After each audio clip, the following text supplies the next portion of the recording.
I stood at the head of the council hall in my castle, wearing my lord's wolf fur cloak, and looked over everyone gathered before me.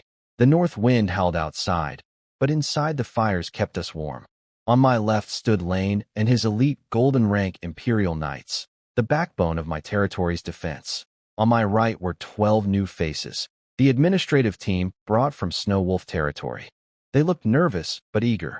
I started with the 3 key appointments my father, Count Amon, had handpicked for me. First was Soren Iron Anvil, a sturdy, weathered veteran who'd managed several border fortresses.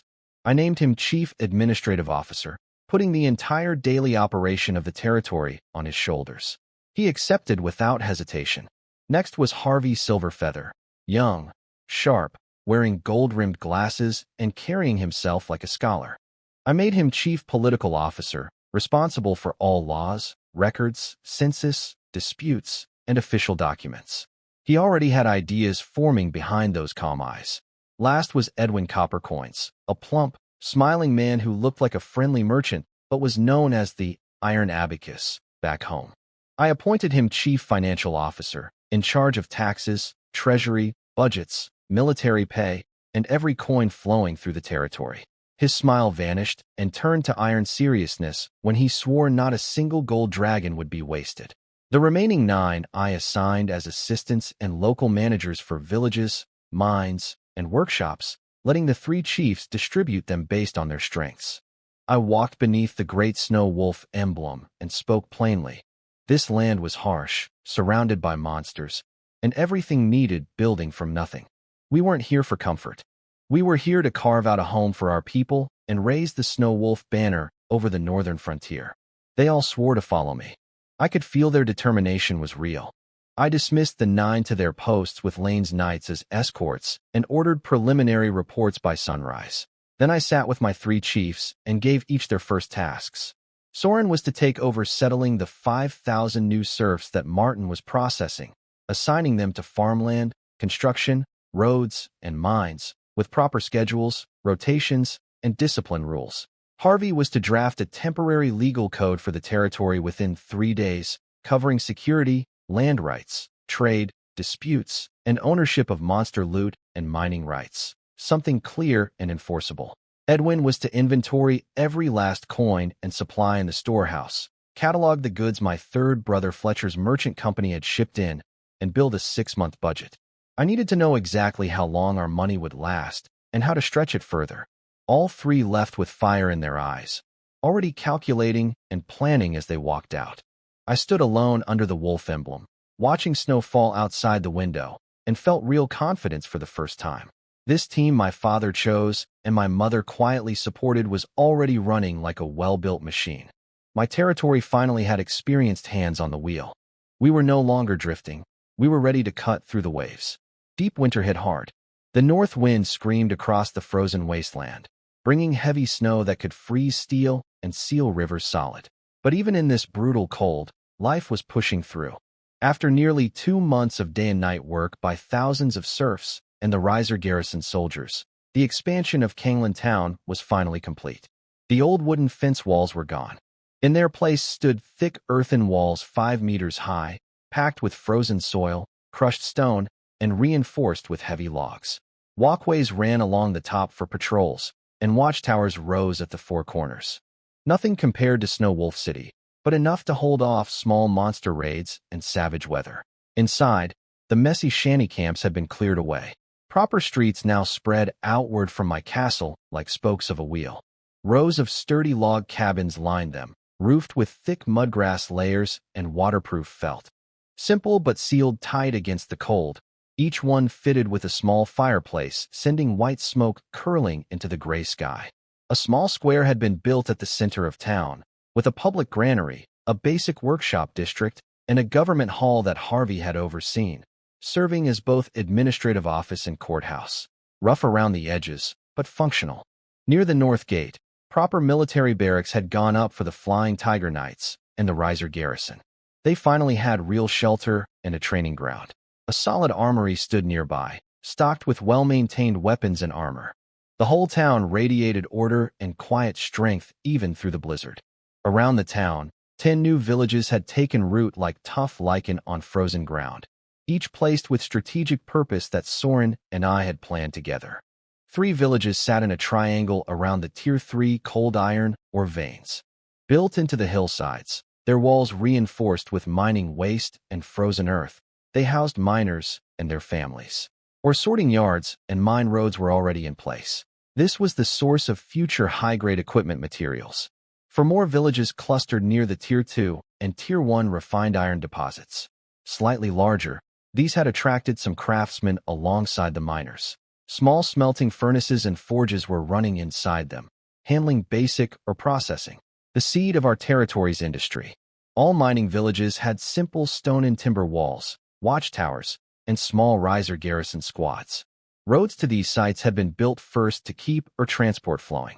Soren was already organizing winter work inside the mines, reinforcing tunnels and preparing for full-scale extraction once spring arrived. 2 farming villages, the largest of all, spread across a relatively flat stretch of fertile black soil to the southeast, near an underground river branch that hadn't fully frozen. Houses were spaced wide with plenty of open land reserved for future growth. The settlers here were mostly serfs and experienced farmhands. Huge grain stores and livestock sheds sat at each village's core, covered in thick felt. Martin was directing the villagers to clear stones from the fields and dig irrigation channels through the winter, getting everything ready for spring planting. This would become our breadbasket and population base. Despite the brutal weather, every settlement buzzed with activity. Blacksmiths hammered away in Kangland town, repairing gear and forging farm tools. Harvey and his clerks worked through the nights, organizing census records and drafting laws. Edwin's abacus clattered nonstop as he tracked every scrap of supplies coming and going. In the mining villages, experienced foremen led crews deep into the shafts for reinforcement work while craftsmen experimented with smelting techniques. In the farming villages, serfs chanted work songs as they pried frozen stones from the earth and carved out the beginnings of irrigation ditches. Women gathered in heated workshops, sewing winter clothing, weaving mats, and preparing feed for the livestock. I stood on the watchtower of my expanded castle, looking out over everything. Snow piled thick on my wolf fur cloak, but my gaze burned hot. The town walls were modest, but already sheltering my people. 10 villages, rough as they were, had been driven like iron stakes into the land's resource veins and fertile ground. 5,000 serfs were exhausted, yes, but I could see it in their eyes now. A sense of belonging, a flicker of hope for the future. The veins of steel are laid, I muttered, my breath vanishing in the wind. The roots of the granary are set. Winter is for gathering strength. When the spring thunder cracks and the rivers thaw, that's when Kangland territory truly takes flight. I turned and headed down the tower, my steps firm. This winter was savage, but it couldn't freeze the fire burning across this land. We had taken our first real step. Then I heard it. Heavy, steady footsteps rising through the wind. Each one rang with a metallic rhythm against the stone, and I could feel the vibrations through the floor. Snowflakes seemed to melt and scatter before whoever was climbing toward me, pushed aside by some invisible force. The steps stopped behind me. My lord, a voice, deep, powerful, like a hammer striking fine steel. It carried absolute respect and a strength far beyond what I remembered. I smiled before I even turned around. I had been expecting this. The presence at my back felt like an unsheathed legendary blade, razor sharp, soaked in the iron-blooded aura of 100 battles, yet perfectly contained within heavy armor. Even the howling wind at the top of the tower seemed to grow tame and pull back near him. I turned slowly and looked at the figure standing there, solid as cast iron. So I said, "You're back." The lane standing before me was not the same man who had left 2 months ago.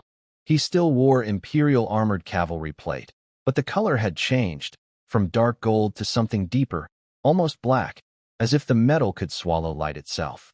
The lines of the armor were smoother, more perfect, and a faint living glow rippled across its surface.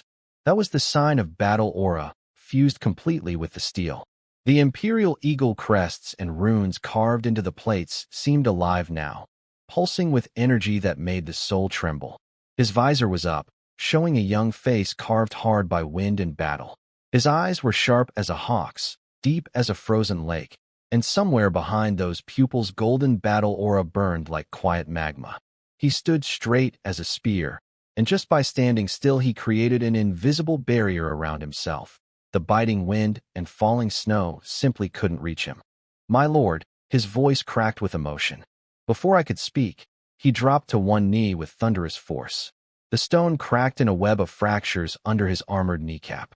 He slammed his fist against the dark plate over his heart, and the impact rang out like a cathedral bell, so loud it drowned out the blizzard for a moment. Thank you for remaking me, my lord. For granting me the name of Imperial Elite Armored Cavalryman. His voice erupted like a volcano, full of roaring loyalty and white-hot gratitude. He looked up at me the way a true believer looks at a god, absolute devotion burning in his eyes. Every fiber of him said, "This body, this life, is your blade. Point me at your enemies." I stepped forward, smiling, and placed my hand on his armored shoulder. Beneath the cold steel, I could feel the surging power and searing loyalty underneath. "This glory is yours, Lane. You earned it with blood and courage, fighting through the blizzards of the north and the deadly peaks of the Cross Mountains. You killed your way to this rank with your own hands. You deserve it." I looked him over, completely reborn. Imperial Elite Armored Cavalryman. Good. This abyss-heavy armor, this power, that's what fits the name Lane Astartes.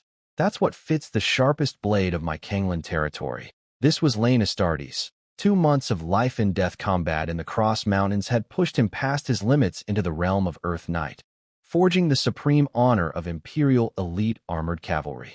He had returned like a war eagle reborn from fire. He swore to crush anyone who stood in my way, spitting the word, insects, like a frozen verdict. In his eyes, any enemy of mine was already dust. I placed my hand on his shoulder again. "Stand up, Lane." He rose in one clean motion, armor ringing, like a steel fortress rising from the ground. I looked past him, towards something far beyond this moment. My voice was steady but carried a weight that echoed across the wind-battered tower. "Imperial Elite Armored Cavalryman," I said slowly. "To others, that's the peak they spend their whole lives reaching. A final glory most will never touch." I locked eyes with him, speaking each word like a hammer blow to his soul. "But for you, Lane Astartes, this is only the beginning." I raised my voice and spread my hand wide, as if grasping the entire frozen north. "I don't need a single elite rider. What I need is an Imperial Elite Armored Knight Order. A steel flood made of the most loyal, most powerful, most fearless Earth Knights. An army that can tear the sky and crush mountains. One that makes the entire north tremble. An invincible force." I fixed my gaze on him with absolute trust and the highest expectation. "And you, Lane Astartes, will be the first commander of that order. Today's rank is your medal. But the title of Knight Order Commander, that is the crown waiting for you. You deserve more than this. This frozen land and everything beyond it will witness your rise to the top." Lane's body shook. His pupils tightened to points. The word, commander, hit him like molten iron poured into the core of his ambition and loyalty. He crashed to one knee again, faster, harder, more devout than before. The sound of his armor striking stone rang out like the most solemn oath ever spoken. "I, Lane Astartes, swear on my life and honor. I will follow you, my lord. I will forge that invincible Imperial Elite Armored Knight Order. I will conquer new lands for you. Until my last breath." For a moment, even the blizzard seemed to stop, as if the wind itself had paused to hear that vow. In the meeting hall of Kanglan Castle, we gathered around the polished wooden table under the cold glow of magic lamps. The fireplace was burning strong, but the mood was tense. On my left sat Soren, Harvey, and Edwin with stacks of documents. On my right, Lane in his dark heavy armor and Martin Thorne from the garrison, both sitting straight with sharp eyes. "Winter's almost over," I said. "Spring planting is coming. Whether Kanglan territory rises or falls depends on what we decide now. Give me your reports." Harvey stood first, pushing up his glasses, holding a parchment sheet. Clear and organized as always. "On population, counting the serfs my father helped supply and those my brother Fletcher purchased, we now had 40,000 mouths to feed. On farmland, during the frozen winter months, they had managed to clear 200,000 mu of plantable land. Come spring, the harvest would be just enough to feed our people, but only just. No surplus to sell. To have grain left over for trade, we'd need to clear another 200,000 mu next year. On settlements, Kangland Town's expansion was done and could hold 30,000, though Harvey recommended keeping it around 20,000 for easier management and defense. The 10 surrounding villages, 3 near the cold iron mines, 5 near the refined iron mines, 2 on the black soil farming plains, were planned for 50,000 total, but currently held only about 1,000 each. He suggested sending all future arrivals to the villages first, keeping people spread out and close to their work. I nodded. People are the foundation, land is the lifeline. Good work, Harvey. I'll talk to my third brother Fletcher about bringing in more settlers. Keep a close eye on spring planting and new land clearing. Edwin jumped up next, his usual cheerful face tight and serious, small eyes glinting, words firing like a rapid crossbow. Treasury, 100,000 gold coins. That was it. Industry, both cold iron and refined iron mines were producing steadily. The craftsmen sent from home had arrived, and the forges were running at capacity. Daily output was 10 sets of cold iron armor, 50 sets of Tier 2 refined iron armor, and 100 sets of Tier 1 refined iron armor. For weapons, about 50 shield and sword sets and over 100 sets of javelins, bows, and spears. Trade. Fletcher had helped set up the Kangland Trading Company framework. It would start running routes next month. But right now, the only real product we had to sell was our armor. Income versus expenses. Armor sales could bring in tens of thousands of gold per month, depending on orders. But running a territory this size, wages, construction, military upkeep, settler costs, purchasing supplies, the spending was enormous. After everything, the best we could hope for was about 10,000 gold coins saved per month. Only 10,000 a month? I frowned. Thinking about the future costs of building Lane's Night Order, that was nothing. Edwin was quick to explain. That 10,000 was only possible because Fletcher, as family, was selling us slaves and grain at cost, maybe even at a loss. Without him, our books would be deep in the red. The armor brought money in, but the territory burned through it like water. I exhaled. I understand, Edwin. Keep working on both earning and saving. The trading company is just starting. Armor opens the door, but we need to find more things to sell. Soren stood next, steady and solid. He reported that with the territory still in its founding stage, he hadn't tried to create overly detailed regulations. Instead, he had focused on the most critical matters: public order, census management, land distribution, basic trade rules, dispute resolution, and most importantly, who owned monster loot and how mining rights were assigned. He handed me a thick, wax-sealed parchment scroll. This is the draft of the Kangland Territory Provisional Frontier Regulations. Kept simple and enforceable, meant as groundwork for more detailed laws later. I took the scroll without opening it. Well done, Soren. During the founding period, rules need to be enforceable, not numerous. We'll trial this first and refine it once we're more established. Then Martin Thorne shot to his feet, back straight, voice booming. The Riser garrison now numbered 500 soldiers, all trained to Tier 3 Imperial Skilled Infantry. 50 of them had risen higher, 30 to Tier 4 Imperial Veteran Infantry, and 20 to Imperial Twin-Blade Spearmen. Pride showed in his voice. Then his expression darkened. But my lord, Kangland Territory is no safe backwater. This is a bleeding-edge frontier. Our land is far larger than a normal baron's domain. 10 villages spread wide, 1 town in the middle. Frost wolves prowl the northern wastes. Goblin tribes hide in the Cross Mountains to the west. 500 men cannot cover this. His voice grew strained. The patrol lines were too long. They couldn't rotate guards fast enough.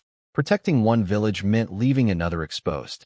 Escorting trade caravans stretched them thin. Clearing scattered monsters ran them ragged.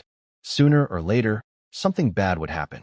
I'm requesting immediate expansion of the garrison, Martin said firmly. I tapped my fingers on the table. He was right, and it was something that had been weighing on me. We had built the skeleton of a territory, people, towns, industry, but the armor protecting all of it was paper thin, like guarding a long, dangerous border with a handful of broken fence posts. How many do you think we need, Martin? And how would you deploy them? He took a deep breath. He'd clearly been thinking about this for a long time. In the interior, a baron can get by with 500 or 600 guards and live comfortably. But Kangland is the kingdom's northern outpost. We face frost wolves from the north and goblins from the west. The territory is huge and the defense line stretches far. Even with the most conservative layered defense and keypoint strategy, we need a ratio of 1 soldier per 20 civilians. So I'm proposing, expand to 2,000 men. 2,000? The moment Martin finished, Edwin shot up like he'd been stung, face flushed red, voice sharp enough to cut glass. My lord. No. Commander Martin wants to bleed us dry. He pointed at Martin with a trembling hand and started firing numbers like a machine. Equipment alone. Even making it ourselves, the cheapest black iron chainmail set with weapons cost at least 10 gold coins per soldier. 2,000 sets meant 20,000 gold, not counting shields, spares, and repairs. And our entire treasury only held 100,000. Wages and food, 1 gold coin per soldier per month at minimum. 2,000 men meant 2,000 gold a month, 24,000 a year. Where would that come from? And that was just the obvious costs. Training losses, death and injury payments, new barracks, supply transport. Every single one was a money pit. With our current savings of barely 10,000 gold per month, how were we supposed to fill a hole that size?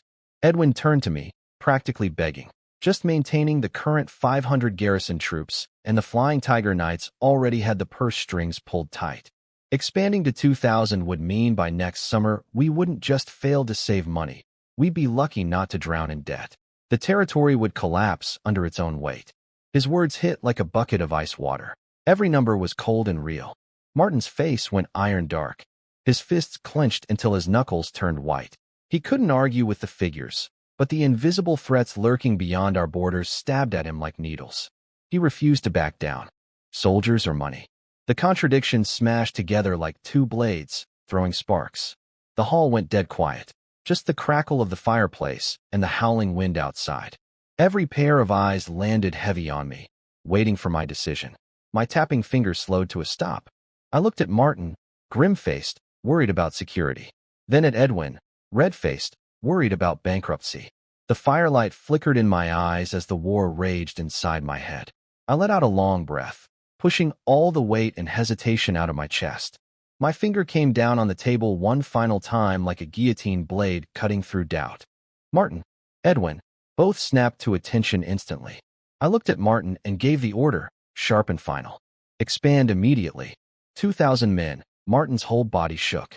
Disbelief and wild joy exploded in his eyes. He never expected me to approve this with our finances so tight. He dropped to one knee and slammed his fist against his chest with a heavy thud. I accept your order. I swear to defend every inch of Kanglan territory with my life. My lord. Edwin's face went white.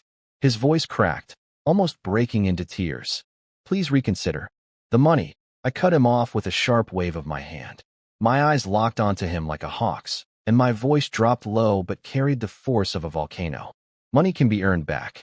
If the territory falls, everything is gone. My voice thundered through the hall. I, Ron Windsor, can tolerate many things. Slow development, I can bear it. Tight living, I can bear it. People talking behind my back, I can bear it. I stood and leaned forward on the table, pressing an invisible weight down on the entire room. My gaze swept over everyone before locking back onto Edwin, hammering each word home. But there is one thing, absolutely, no room for compromise. And that is our military strength. Our security. What is money? I said, my voice rising. Money is for forging blades, for forging armor, for arming our most loyal soldiers. Those blades, that armor, those soldiers, they carve our path to survival. They hold the ground beneath our feet. They take wealth and living space from our enemies. I pointed toward the snow-covered northern wastes and the western mountains beyond the window. If we don't spend our gold on the blade's edge, if we don't turn coins into weapons, what then? Do we sit on our pile of money and wait for the monsters out there to come kick down our door, take everything, and use our own wealth to grow stronger and come back for more? Not a chance. Every single gold coin of mine goes where it protects this home and expands our reach. The expansion happens. Now, Edwin was completely stunned. He opened his mouth, looked at the fire burning in my eyes, and swallowed every word. His shoulders sagged, his face filled with bitter acceptance. He knew my mind was made up, and as harsh as it sounded, this was the brutal truth of surviving on the frontier. He let out a long, silent sigh. Yes, I understand. The hall fell quiet. My words still echoed off the walls. Martin stayed on one knee, chest heaving, eyes blazing with loyalty and devotion. Lane watched me from behind his cold metal visor, and I caught the faintest hint of an approving smile at the corner of his mouth. I sat back down, swept my gaze across the room, and let my voice settle back to steady calm. Edwin, I know it's hard. We'll figure out the money together. Cut where we can. Push the armor trade harder, get the trading company running as fast as possible. And give me a detailed budget. Exactly how much the expansion costs, how big the gap is, and how we close it. We solve this together. Then I turned to Martin, still kneeling. I'm giving you your 2,000. Every last one. But I want elite soldiers, not a rabble. Train them hard. Equip them fully. Hold every defense line. If you expand and still let something slip through, I'm holding you responsible. Yes, my lord. Martin's voice rang out like struck steel. The decision was made. The expansion that would shape Kangland territory's future was settled under my hand, and there was no turning back. My gaze settled on Lane Astartes, sitting in his dark abyss armor like a silent mountain. Lane, how is the Flying Tiger Knight Order doing? He shot to his feet like a war machine switching on, fist crashing against his chest plate with a ringing clang. The Flying Tiger Knight Order has completed its transformation, my lord. All 150 warriors had advanced to silver rank. Tier 4 Imperial Heavy Riders, every single one. 9 of the most talented had already broken through to gold rank, earning the title of Tier 5 Imperial Armored Cavalry. Another 10 heavy riders were on the very edge of that same breakthrough. And the original 10 Imperial Armored Cavalrymen who had followed me from the start, after surviving the Cross Mountains, were all knocking on the door of the next level. One step away from becoming Imperial Elite Armored Cavalry, just like Lane himself. I couldn't hold back my smile. In just a few months, we had gone from 10 gold rank knights at the core to a full company of silvers, 9 new golds, 9 at the peak of gold, and 1 earth knight leading them all. That growth was terrifying. It came from the system's power, yes, but also from the blood and sweat these men had poured into every battle. Their loyalty to me had sunk bone deep, a near-fanatical devotion I could feel radiating off them. Lane Astartes, my voice turned sharp, commanding. My lord. Effective immediately, the Flying Tiger Knight Order splits into 3 forces. I laid out the plan. 3 squads, each led by one of the Gold Peak cavalrymen closest to breakthrough. Their mission, a sweeping offensive along the northern wastelands and the western edge of the Cross Mountains. A net-style sweep to wipe out every monster nest, roaming beast pack, and bandit group that could threaten our territory. Not one left standing. Stamp your iron hooves across every inch of ground where threats might hide. Let your blades announce the new order of this frozen land, and all prisoners, goblins, kobolds, any creatures capable of digging or labor, were to be rounded up and marched to the 8 mining villages. They would work the mines for Kangland territory until they had nothing left to give. Lane's voice erupted like a volcano. He slammed his fist against his dark armor with a thundering boom. I will crush every threat along the borders with the force of a storm. For you, my lord, for Kangland, I will plow a field of peace. The logic was clear in his cold, glinting eyes. This operation served 4 purposes at once. Convert border threats into free mining labor. Keep the Knight Order battle sharp, and push the near-breakthrough riders over the edge through real combat. Harvest monster hides, bones, crystals, and organs as valuable trade goods for the trading company. And by burning the war into enemy territory, take massive pressure off Martin's garrison as it expanded along the long defense lines. The Flying Tiger Knight Order, my sharpest blade, was about to be drawn again. Days later, in the dead woods along the northern border, the first strike fell. Winter wind screamed through bare branches that clawed at a lead-gray sky. The air smelled of frozen earth, rotting leaves, and just a trace of blood. Then, a shriek ripped through the silence. More screams followed. Inhuman, panicked howls. Over 100 green-skinned, hunched goblins scattered like ants hit with boiling water, dropping their bone clubs and stone axes, trampling each other in a desperate stampede into the deep woods. Their muddy yellow eyes were full of raw, primal terror. They recognized that dark gleaming armor, the Deathbringers from the frozen north. But they were far too slow. The thunder of hooves shattered the frozen ground from 3 directions as 3 steel torrents closed the trap. Each column was led by a gold-rank armored cavalryman radiating crushing battle aura, followed by dozens of heavy riders in layered iron plate, eyes cold as the steel they wore. "Clean them out," the lead gold rank said through his visor, voice flat as grinding ice. "Anyone who resists or tries to hide, no mercy." The riders didn't even draw their swords. Against goblins this week, their 12-foot cavalry lances were more than enough. Spear points punched through backs and necks with wet, precise thuds. Small green bodies were skewered and flung into trees, bones snapping on impact. Heavy hooves crushed anything that fell beneath them. One tiny goblin collapsed in a puddle of its own filth, screaming surrender in broken human speech, hands raised high. A rider looked down without expression and drove his lance clean through it. It was over in moments. The clearing was carpeted with dozens of green corpses, dark blood soaking into the frozen dirt. The last goblin tried to scramble up a tree. A thrown lance pinned it through the trunk like a specimen on a board. Silence returned. Just the heavy breathing of warhorses and the soft clink of armor. The gold rank leader walked his horse slowly through the carnage. His cold gaze passed over the dead, then settled on a few dozen surviving goblins huddled in corners, shaking, too terrified to even run. "Prisoners," he said, pointing at them without a flicker of emotion. "Tie them up. Stack the bodies at the north tree line as a warning." Ropes went around goblin necks like livestock leads. Corpses were dragged and piled into a small mound of death at the forest's edge. The steel flood moved on, dragging its prisoners and its message deeper into the woods. Cold, methodical, unstoppable. Behind them, only the blood-soaked clearing remained, and that silent hill of bodies announcing the new law of the border. The bitter winter finally loosened its grip. The air still bit cold and the deep ground was hard as iron, but sunlight began to creep back, and tiny green shoots pushed through the dead grass. Spring was coming. Kanglan territory woke up like a giant stretching after a long sleep, bursting with energy on every front. Out on the wide black soil plains, thousands of serfs chanted work songs and swung heavy iron plows, turning the frozen earth inch by inch to reveal rich dark soil underneath. Harvey moved through the fields with his clerks, marking plots, registering everything, keeping the spring planting running smooth. Smoke rose from the twin farming villages, and cold-hardy livestock called out from their pens. The 8 mining villages rang day and night with the sound of hammers.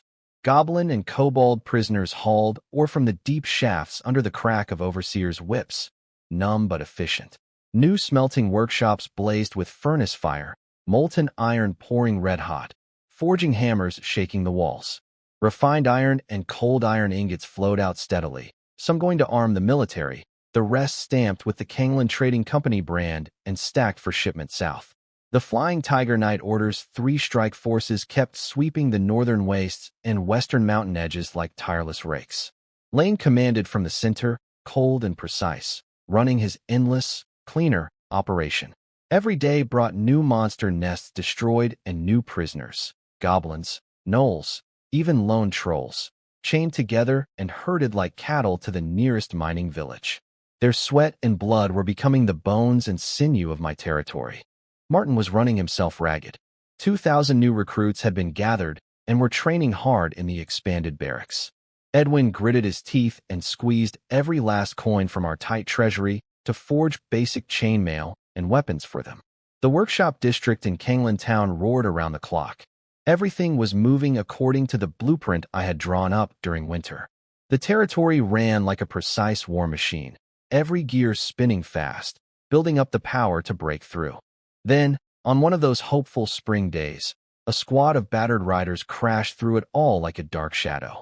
They were covered in dust and frost scratches, carrying the banner of Duke Raven, a raven spreading its wings in a blizzard. They blew past every checkpoint without stopping, riding at near-charge speed straight to the gates of Kanglan Castle.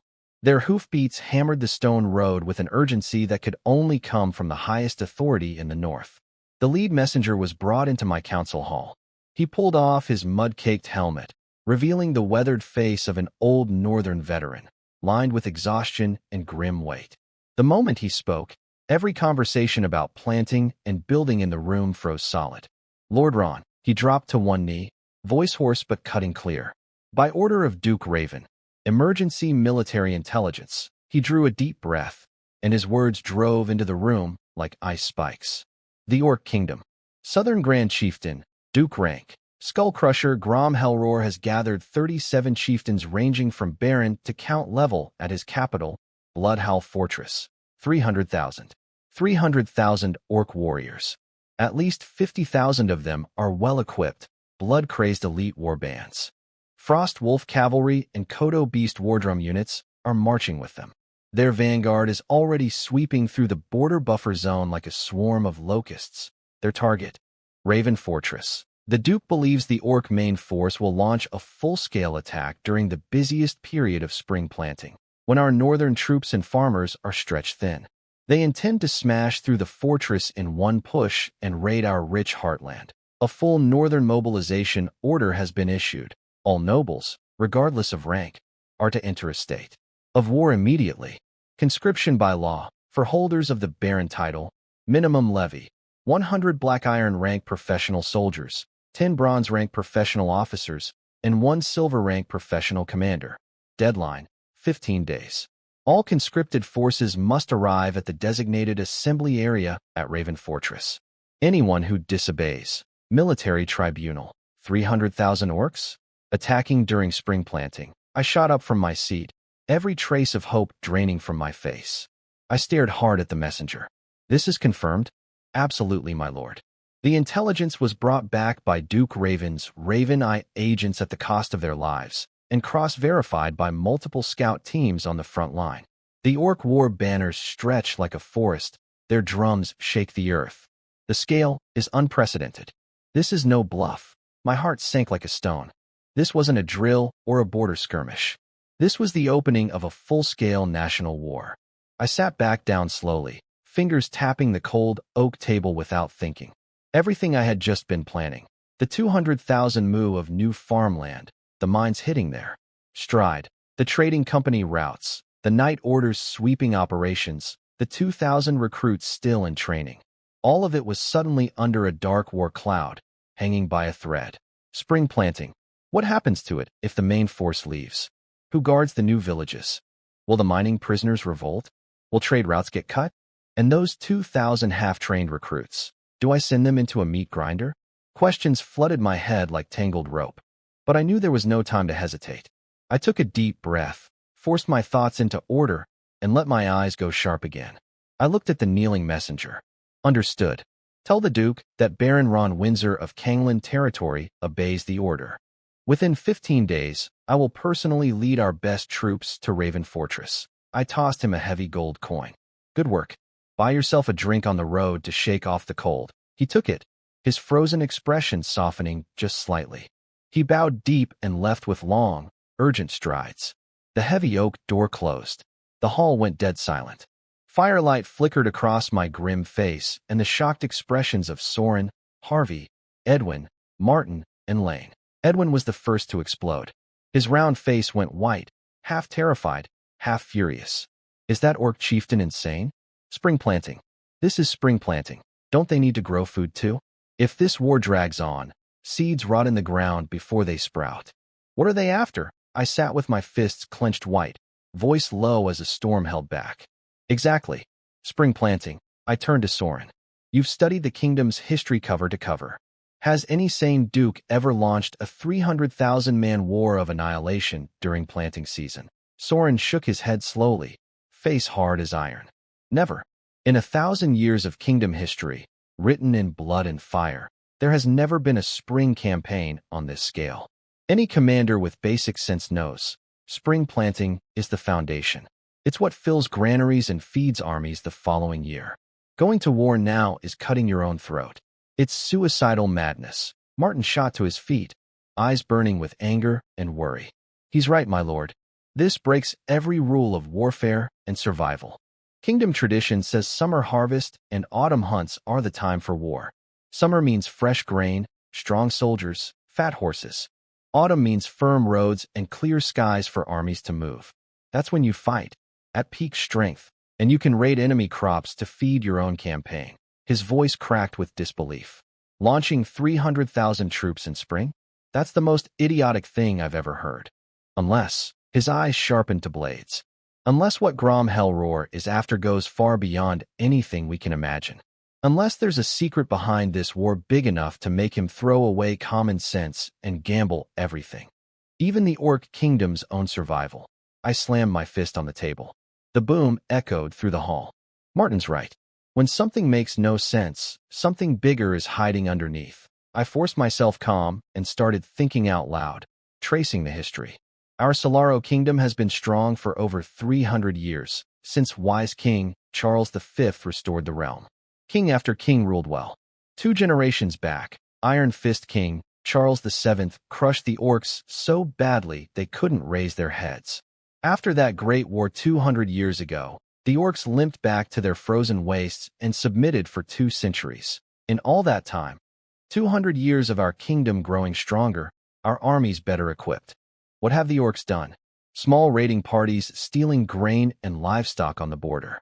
Have they ever mounted a single real military operation with over 10,000 troops?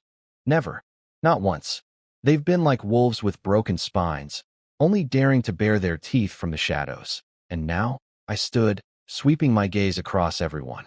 A wolf that's been cowering for 200 years, looking half dead, suddenly bears 300,000 fangs it never had before, at the worst possible time to attack.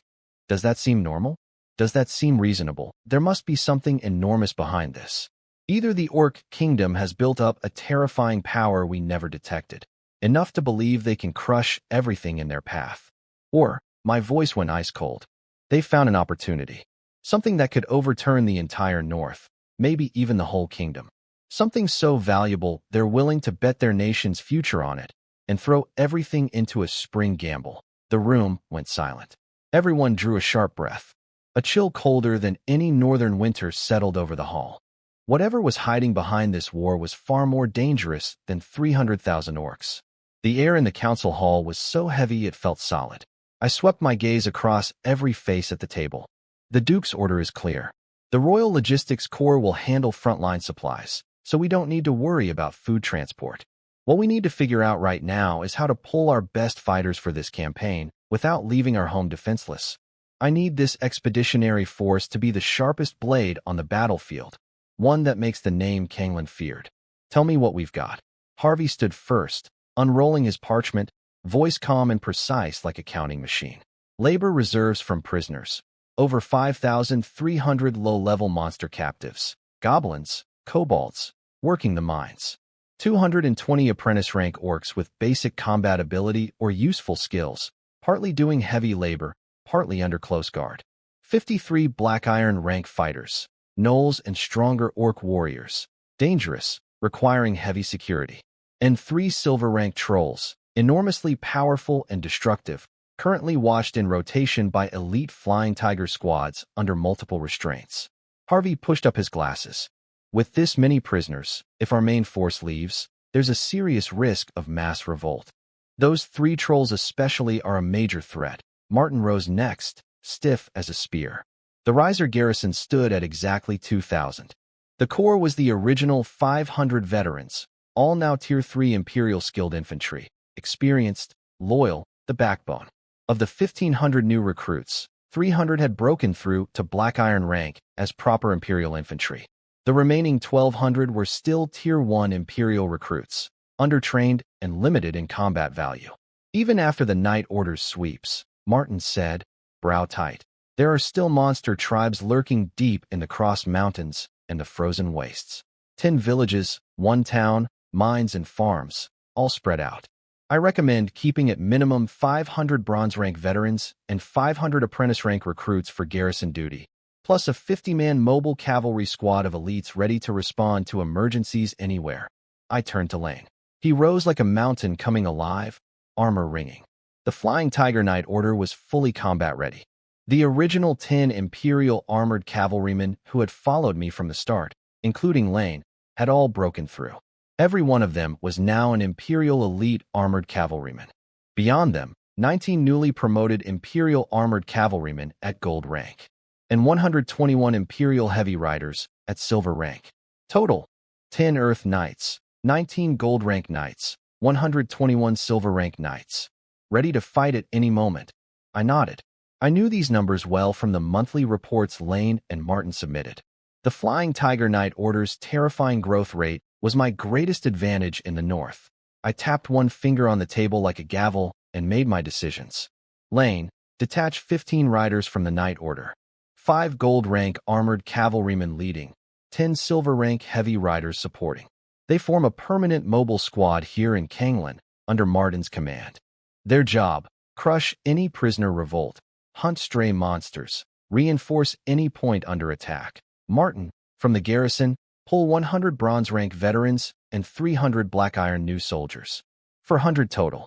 That's the expeditionary infantry. The remaining 1,600 stay under your command. Hold Kanglan like an iron fortress. Martin answered strong, but I caught the worry in his eyes. 300 black iron recruits with almost zero battlefield experience. I looked straight at him. Martin, the territory's safety is on your shoulders. Those recruits staying behind are the seeds of Kanglan's future. I don't care what method you use. My voice turned sharp.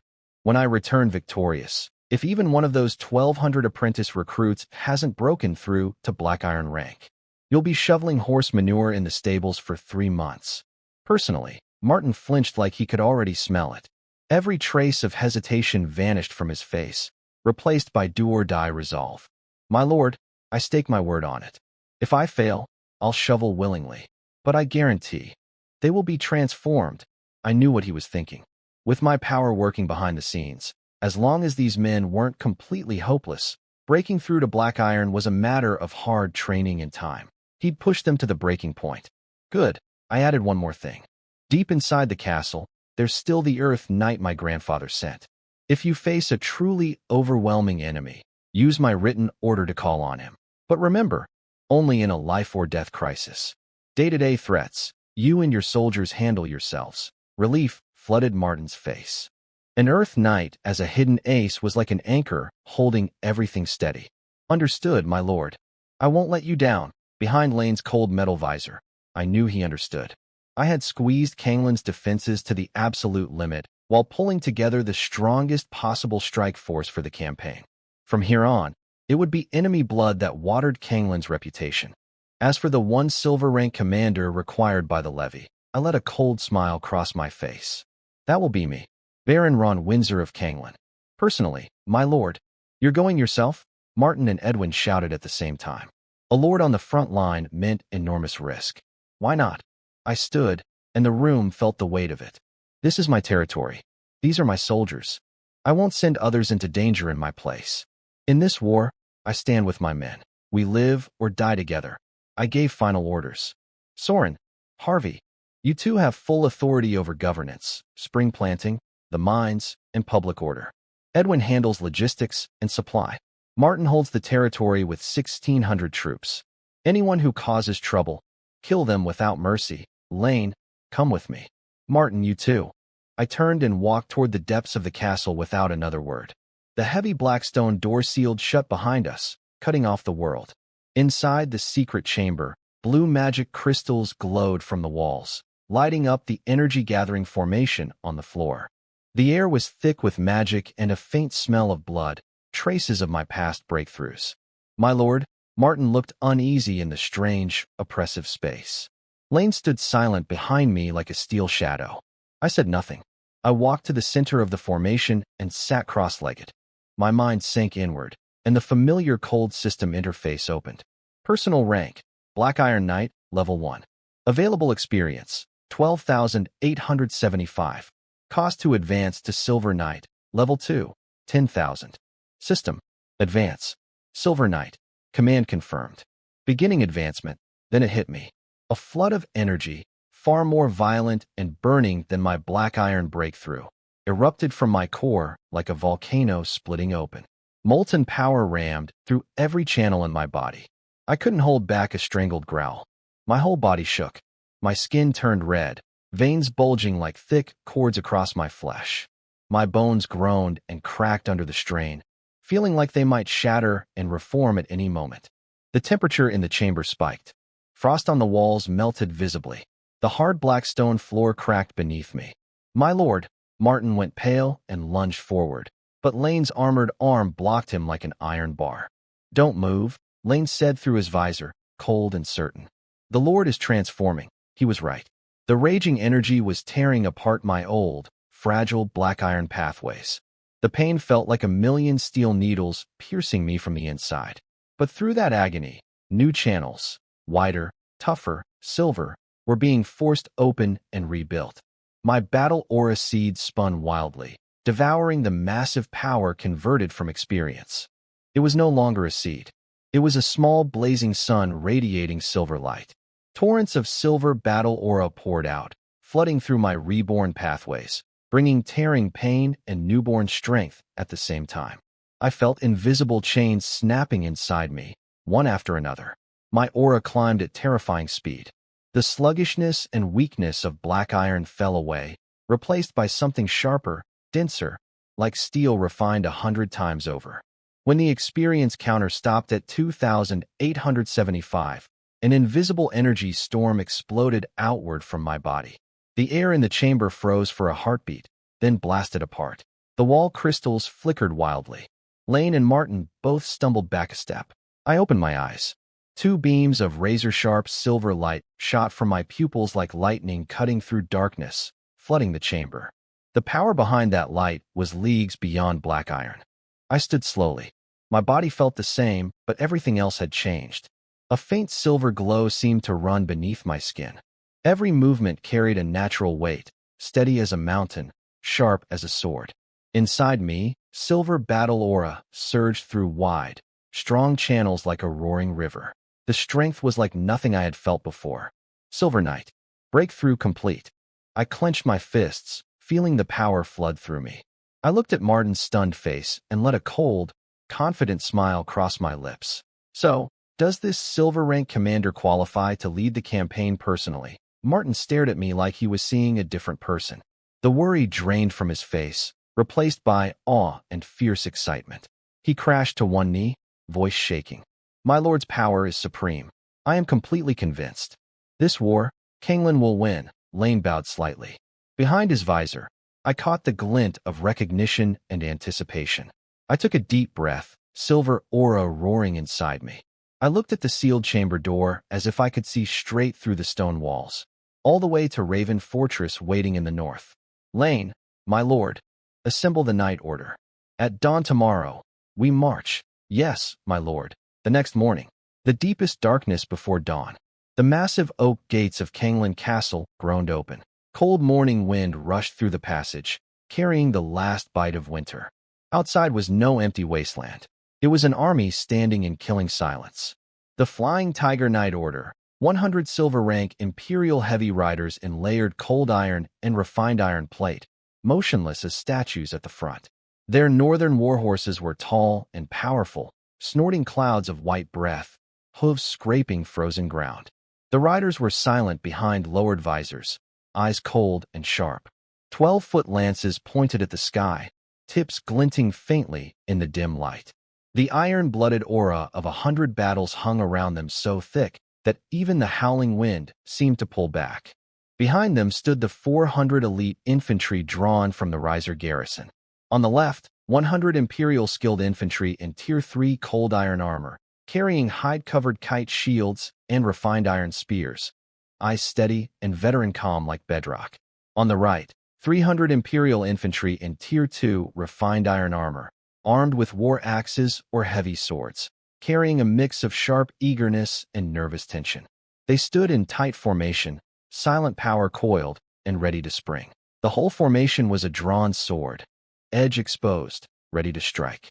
The air smelled of leather, steel, sweat, and warhorses, blended into the unmistakable scent of war.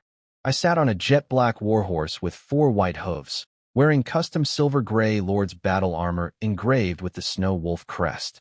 Last night's breakthrough had made my presence deeper, more contained. Silver aura flowed quietly inside me, filling me with confidence and control. Beside me, Lane sat like a shadow knight on his armored mount, visor down, only his cold, merciless eyes showing. Man and horse together looked like a demon god returned from the underworld. He was the sharpest point of this blade. Martin marched up and knelt, his golden-ranked knight armor polished bright, sword at his hip, expression solemn. Garrison fully assembled, my lord, awaiting your command. I looked past him, at the 1,600 garrison soldiers staying behind, and further out, the townspeople of Kangland who had come on their own to see us off, held back by a perimeter line. Their simple faces showed worry, hope, and quiet support. Martin, my voice carried clear across the field. Kangland territory, it's yours now. He slammed his fist against his chest, voice booming like a bell. On my life, as long as I stand, the territory stands. I will be here when you return victorious. I glanced at Soren, Harvey, and Edwin standing behind him. Their faces were tight, their nods firm. No words needed. Move out. I pulled the reins. A deep, mournful war horn tore through the pre-dawn silence. The sound of departure, the opening note of battle. Lane drew his imperial saber first, the cold blade pointing north. Behind him, 100 silver knights moved as one. Lances leveled, sabers drawn, a wall of gleaming steel. The infantry followed. Heavy boots struck frozen earth in unison, a deep drumbeat of marching. Spears rose like a forest, shields formed a wall. I rode at the head, my black horse surging forward through the gates like an arrow leaving the bow. Lane was right behind me. The 100 knights launched into motion, a steel flood, hooves shattering morning frost, the thunder shaking the ground itself. Stay safe, my lord. Come back to us. Kill every last orc. The townspeople's voices chased after us, choked with tears, heavy with prayers, raw with the simplest kind of hope. I didn't look back. I sat straight, eyes fixed on the north, that horizon buried under lead-gray clouds. Wind caught my wolf fur cloak and snapped it behind me. The army moved like a silent river of steel along the ice-covered road, rolling toward the Cross Mountains. Garrison soldiers lined the route in solemn salute, watching their brothers leave. Martin stood on the wall, watching until the column, carrying Kangland's hope and future, disappeared into the shadowed mountains to the north. The silver wolf had bared its claws and fangs and stepped into the fires of the northern frontier. At Raven Fortress, the name Kangland would be forged in blood. After a full day of hard riding, the Cross Mountains were behind us. The moment we cleared the last mountain pass, the sight that opened up ahead made every man in my column hold his breath. Raven Ridge Fortress. It wasn't built on flat ground.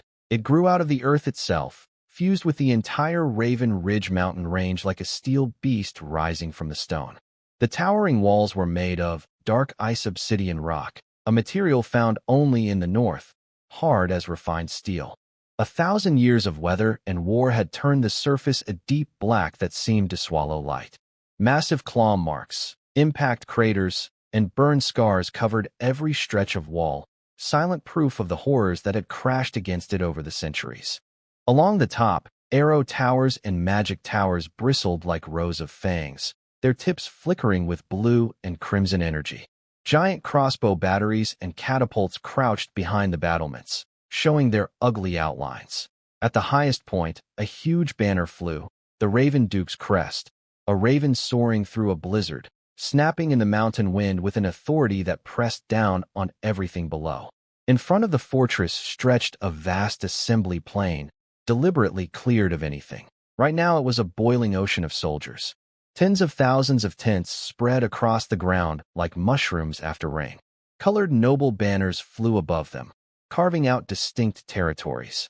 The air was thick with the smell of sweat, leather, rust, and horse dung, mixed with shouting in a dozen regional accents, barked orders, the clanging of field forges, and the screaming of war horses.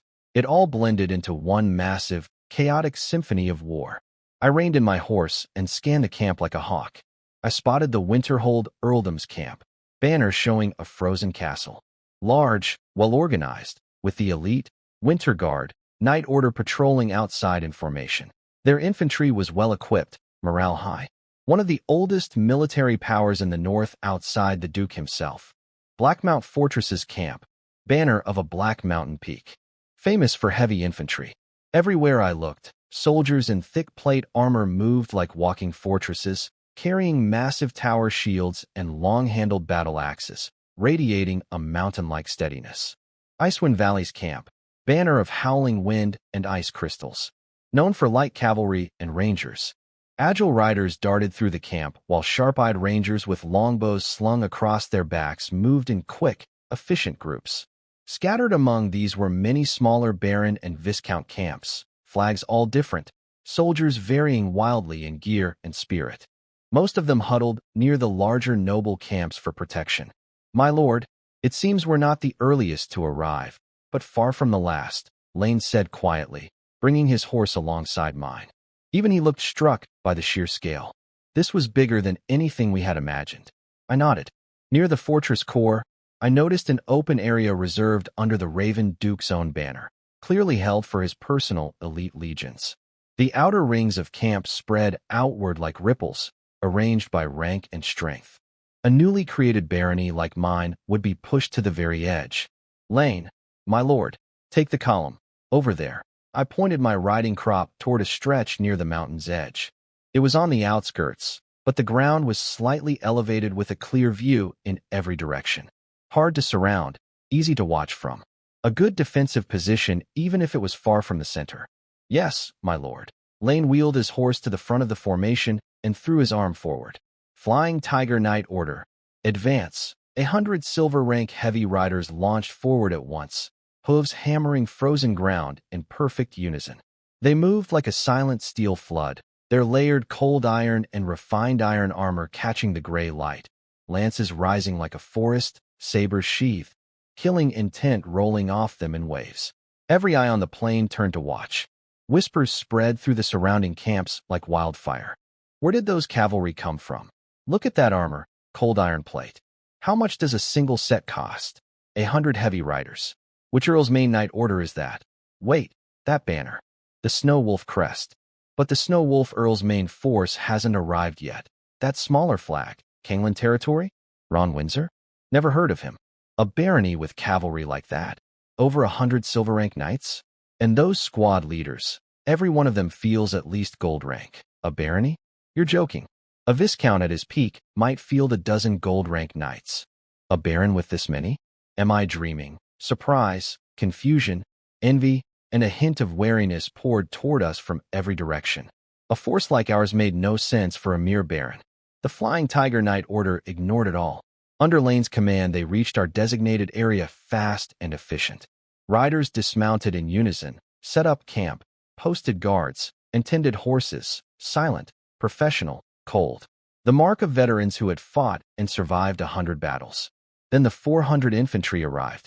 Their gear wasn't as eye-catching as the knights, but the 300 black iron soldiers marched with steady steps and sharp eyes, and the 100 bronze veterans carried a killing edge that no ordinary baron's militia could match. I sat on my horse at the center of the forming camp, watching it take shape. Beyond it lay the massive beast of Raven Fortress, and below it the endless ocean of banners and soldiers from across the north.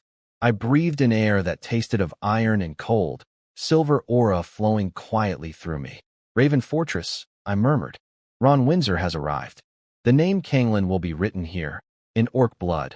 The camp was still being built, soldiers hammering stakes, digging ditches, settling horses, when I heard something that cut through all the noise.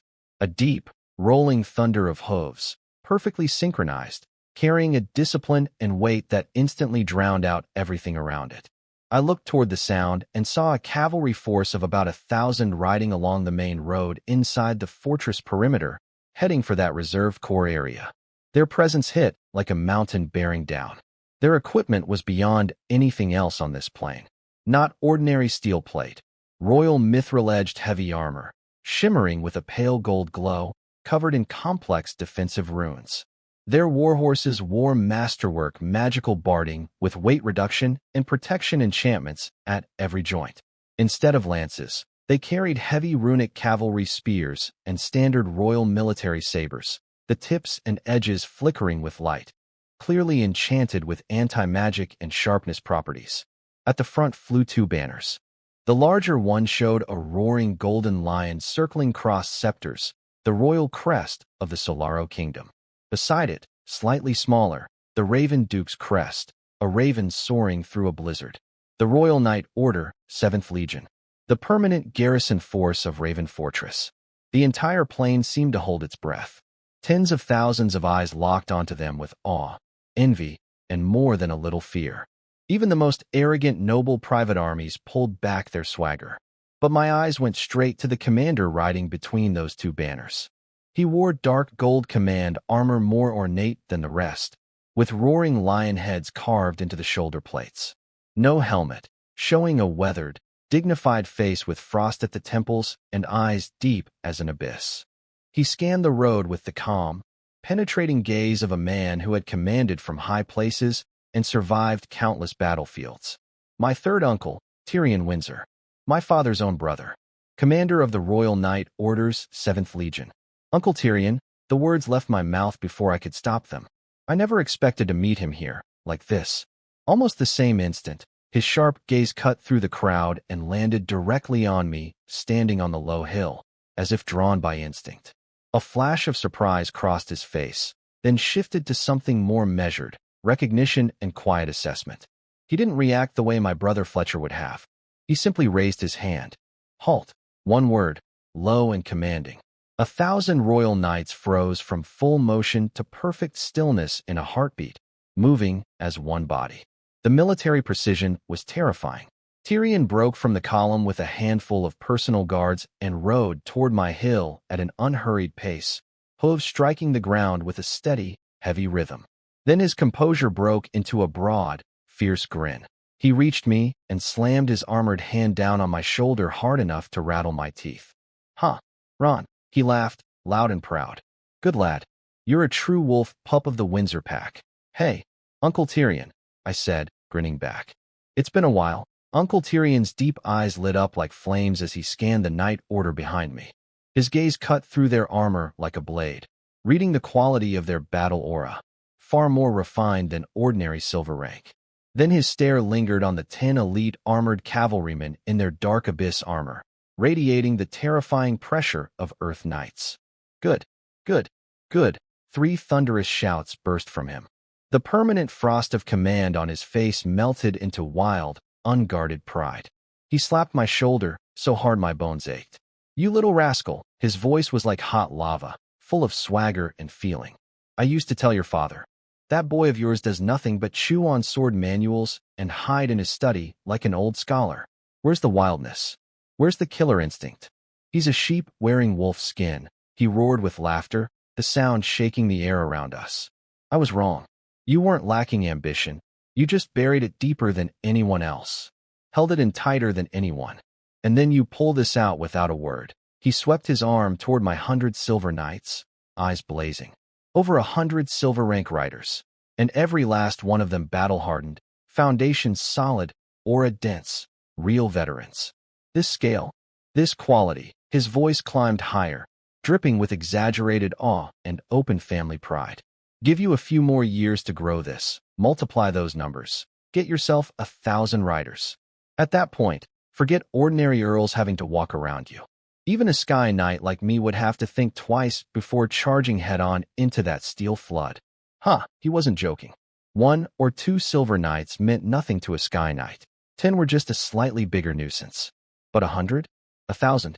Knights who trained together, fought together, breathed together. They could synchronize their battle aura through special formations. That combined force could warp space, suppress domains, suffocate sky knights, and make even epic rank powerhouses think twice about getting trapped inside. That was why kingdoms poured fortunes into building large, balanced knight orders. A single sky knight was precious, but 1,000-strong silver knight order carried far greater strategic weight. Tyrion's eyes sharpened with memory and pride. Like your grandfather Duke Raven's Frost Knights. 10,000 silver rank riders. When they form the Frostfall battle formation and their aura resonates, the war cloud alone reaches the sky. Even an epic rank master caught inside would bleed, could die right there on the field. He straightened his back, pride rising from deep in his blood. And our Windsor family. Why have we stood in the north for 1,000 years? Why does even the royal house give us respect? His voice rang with iron certainty. Because of 3 knight orders under our banner, each one terrifying enough to make any enemy run. Your father the Snow Wolf Earl's Wrath of the Snow Wolf. Your second uncle's border force, the Fangs of the Frost Wolf. And the one I used to command, the Ice Plains Ripper. Every single one can stand toe-to-toe with any of Duke Raven's 5 Great Knight Orders and not give an inch. What we lack isn't quality. He held up 2 fingers with a shrewd glint. It's numbers. The Duke sits on the Northern Duchy. More resources, enough to maintain 5 orders. Our Snow Wolf family goes all out to keep 3.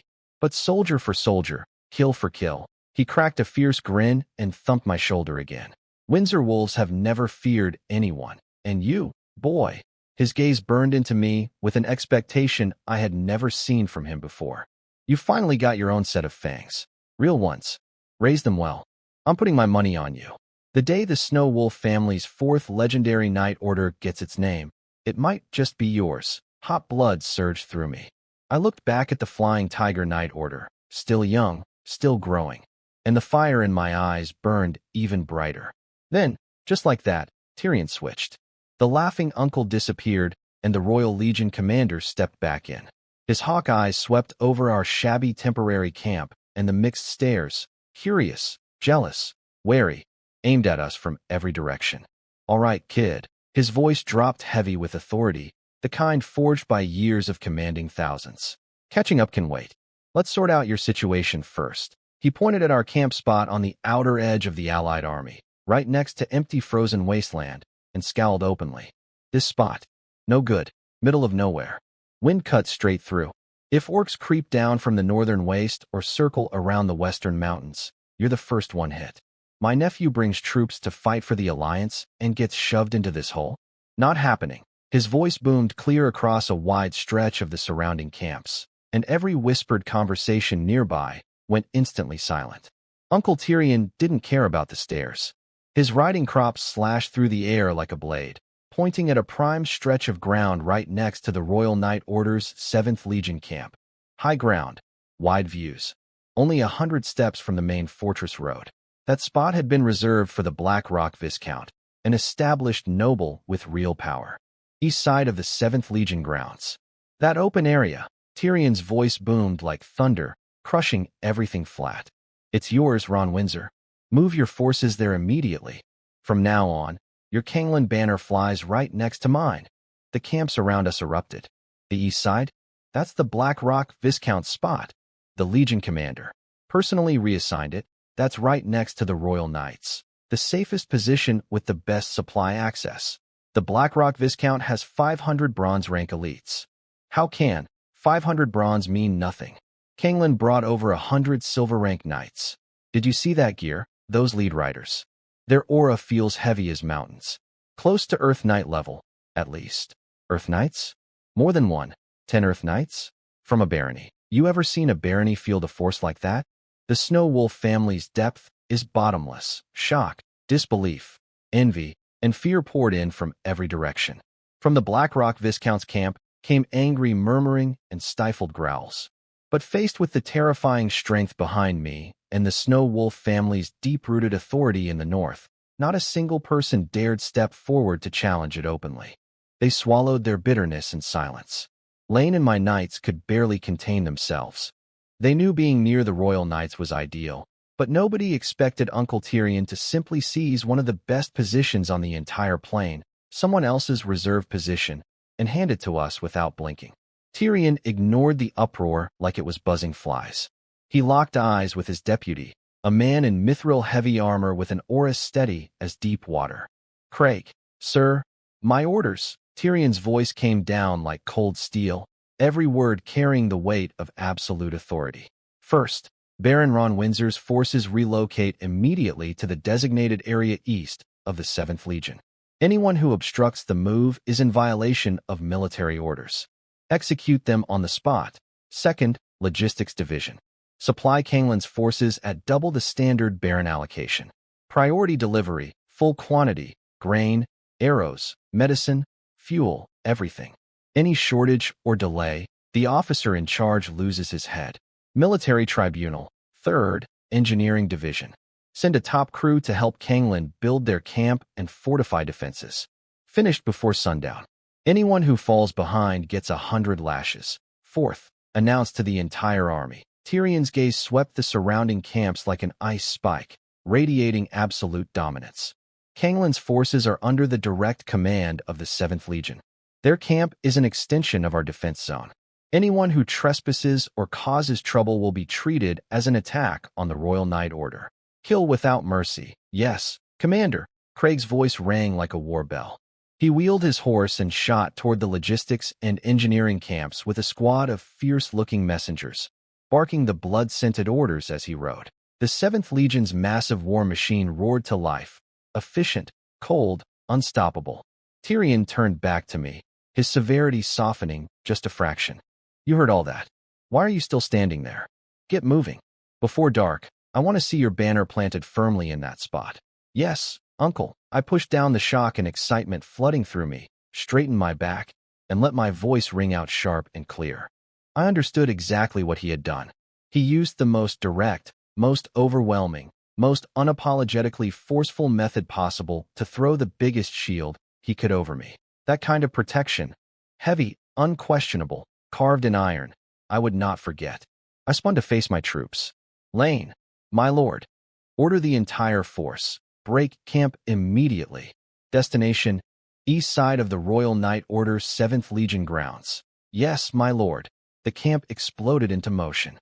Soldiers didn't know the details, but they could read the fire on our faces and they heard the words, Royal Knight Order grounds. Even the slowest man understood what it meant. A wave of pride, safety, and surging morale swept through every rank. They moved faster than I had ever seen, tearing down tents, loading gear, harnessing wagons at triple speed. Every spine straightened. Every pair of eyes burned with new confidence. Under countless stares, envious, jealous, awed, afraid, and with Craig's ruthless efficiency coordinating everything, backed by the Royal Engineering crews working at full tilt, my army flowed like a silent steel river away from that forgotten edge of the plain and into the golden zone.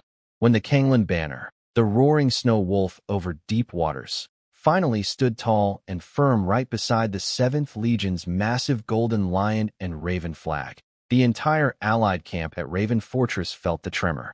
It was like a new star had suddenly blazed to life on the Northern War stage. Canglan territory, an unknown, freshly minted barony, had arrived at the fortress and on its very first day, backed by unfathomable family power and an elite force that shook souls, placed under the iron wing of Legion Commander Tyrion Windsor himself, vaulted into a position no one in the Alliance could ignore. I stood at the center of the new camp, feeling the solid, prime ground under my boots, looking at the steel wall of the Royal Knight Order not far away, and felt a confidence and fire I had never known before. The stage at Raven Fortress was set. Now it was time to write the legend of Canglan, in orc blood and bone. Our new camp sat snug against the Royal 7th Legion's grounds like a young wolf beside a lion. Defenses were taking shape with help from the engineering crews. Morale was high. The Flying Tiger Knights trained hard at the camp's edge under Lane's command, silver aura cutting through the air with sharp whistling sounds. I stood on the watchtower at the center of camp, looking north past the sea of tents toward the gray wasteland beyond. War was coming. You could taste it in the air. But thanks to Uncle Tyrion's iron-fisted arrangements, our corner felt steady.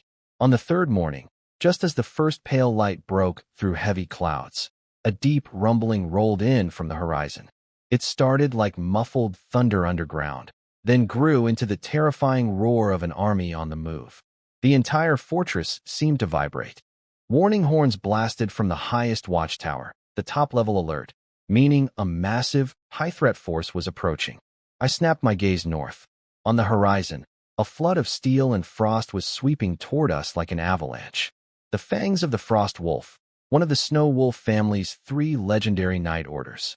Their scale dwarfed my Flying Tiger Knight Order. As far as I could see, a steel forest stretched across the land. Over 10,000 riders. What hit hardest were the mounts. Not horses, frost wolves.